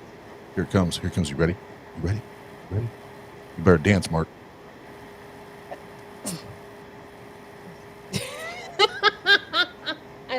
I appreciate the White dance. guy dancing. That's a good photo. That's a. I he's do. so buff. It's a very powerful photo. And the winner is Mark Reid. Congratulations, Mark. Congrats, Mark. I will say, both of you and I. Yeah, you did a great job, James. Yeah. Fantastic Well, job. thank you. I tried. And thank you guys for your kind words, Shannon. No, both of you, I've seen both of you debates on so many platforms. Both of you are very strong debaters, no matter what you discuss. So I was just like, oh, I agree with him, but he makes good points, but he makes good points too. Like, you had our audience mixed reviews all over the fucking place. It was great. You both were fantastic as openers to the UDC. Excellent work. Glad to be a part of it. Yeah, Absolutely. same here. And as we Thanks, finish up, Nick. one last time again, thank you, Nick, for jumping in last minute to help us out tonight. And you are officially on the short list. And I'm not talking about anything but the list of referees. Hell yeah. Thank you for clarifying that. I think, and my pleasure. He's not trying to thank you very shame much. you, Nick. And we'll let's please move through this as quickly as possible. Nick, on your channel, anything you got coming up that you want to shill plug before we wrap this thing up? My channel is In Time. It is a news show, and we do interviews, discussions. We cover breaking news. We have Operator Starsky. He's a Ukrainian National Guardsman. He is now going to be, it looks like, redeployed back to the front lines. He's been in the back doing some press work. He's been on the front lines too. He's all over the place. We talk to him once a week. We talk to Commander McMillan once a week to help us with that. And we're also going to be doing an interview with the unit that coordinates foreign military in with the Ukrainian people who volunteer from all over the world to fight in the war on Ukraine's side. So we're going to be interviewing some of them and discussing why would somebody go do that. And so we have a lot coming up. Most of it's about Ukraine, but we cover all sorts of stuff. Right now it's Ukraine for obvious reasons. So that's what we're doing. Great channel. Awesome. Great channel. And Nick also raffles off his suit jackets if you're interested. So definitely tune in. It's a for real thing. Definitely tune in for that. What's the cost of shipping one of those to Australia? More than you can afford. Thank you. Thank you, sir. Time, thank you. In time, out of time, on time. They just look so good on you, Nick. They look so good on you. I mean, definitely, you can tell they're tailored. They're not. It's not just something he picked up off the rack. They're professionally done. I had no intention on ever wearing one of these. There's a very long story behind it, which I will not bore you with. But Oz knows the story. But it was not part of the original plan. But here I am now. I can't go on air. I was at know the rest by the rights. I was at TANG. I'm going to be going to the Better Conference. The next Better Conference is going to be a lot of fun. I was at the last one. Soon, Dr. Ben. Whenever I walked around, if I didn't have the coat on, it's like, I was looking for Nick. Where's Nick? Have you seen? I was like, oh, for fuck's sake, I got to put the coat on. Nick, there notice you I said are. keep it brief, and Nick is still talking. Interruptions. you knew what you were getting when you invited him. Yeah, Come exactly. on, like, you knew what you were in for. James, obviously, blame we me. mentioned it a few times, but James co-hosts with Amy Newman on the Amy Newman channel. We're headed next, but James, anything you want to talk about before we bounce out? No thanks. You can go to our after show. Everybody's invited, and tell me how wrong I am, and don't hold my more conservative views against Amy. She's a good liberal. She is. She doesn't always share my forays into the right, but She puts up with me. So what can I say? Thanks. And James, thanks for being here for the relaunch of UDC. And once we got all the wrinkles ironed out, that was amazing. So thank you. And Mark Reid, the winner, the champion of the evening. Anything you want to share? Yeah, I just want to say thanks to James, and he's did a really good job. And look, we disagree on stuff. That's fine. We can disagree on stuff. It's okay. You know, we don't have to hate each other for it. And I had a great time. I had a fantastic time. I really enjoyed pitting my intellect against James, who also has a very powerful intellect and did some very, very good arguments. And thank you so much for having me. And you know, thanks to the audience for watching. Thank you, Nick, for being just a non-moderator. It was fantastic. No, you did a great job. You did fantastic, mate. And yeah, this is really special. This is this is really special. This is really amazing. This is the UDC return, and I'm part of it. It feels fantastic. Oz, a pleasure as always, and Jenna, so fantastic. Thank you both so much. Absolutely. And Jenna, thank you for all the hard work you put into the relaunch, because this looks completely different than any other UDC debate you've ever seen. So thank you. But any closing comments from you? You know me, I have to put my stamp on the shit. I have to. Well, you did. You did. I was excited for this. You know, I'm not a debater. I'm never will be. But I enjoy seeing my friends go at each other and still be friends at the end. And this was awesome. This was exciting for me. Great to work in the background and be host to great people that do this shit often. So kudos to y'all. Love you, Nick. Love you, babe. Of course, providing the music. You know, you handle the music production. I make shit look pretty. That's how we work. Oh, my bad. I heard music. I just started jamming. No, and to close it out, again, thank you to the debaters, to Nick. Again, thank you, Jenna, and everybody that hung out with us on our first stream. Thank you, viewers. And we stayed right around 20 people the entire time, which doesn't sound like a lot, but on your first stream, first thing on the channel, that's badass. I've been doing this for 3 years. That's badass. So thank you guys, and continue to share. Hit all the buttons. Hit all. Share with everyone. The buttons, and make sure everybody knows about it, because and I don't brag much, and I don't try to catapult our channels much, but this one, I think this is a game changer. Is a game changer. So get this in front of people. The format, the presentation. I think this is a new, fresh way to approach debates. That's fun, and we get information and education all at the same time. So until we see you next time, which we'll have those details here in the next few days, hopefully. Love y'all, appreciate y'all, and no matter what we do, it's Tang Gang. Later. My mama call, see you on TV, sunset done change. Ever since we was dreaming. They said I won't be nothing. Congratulations. Worked so hard, forgot how to vacation. They ain't never had the dedication. People hate, say we changing, look, we made it. Yeah, we made it. They was never friendly, yeah. Now I'm jumping out the Bentley, yeah. And I know I sound dramatic, yeah. But I know I had to have it, yeah. For the money, I'm a savage, yeah. I be itching like I had it. Yeah, I'm surrounded 20 bad, yeah. They didn't know me last week.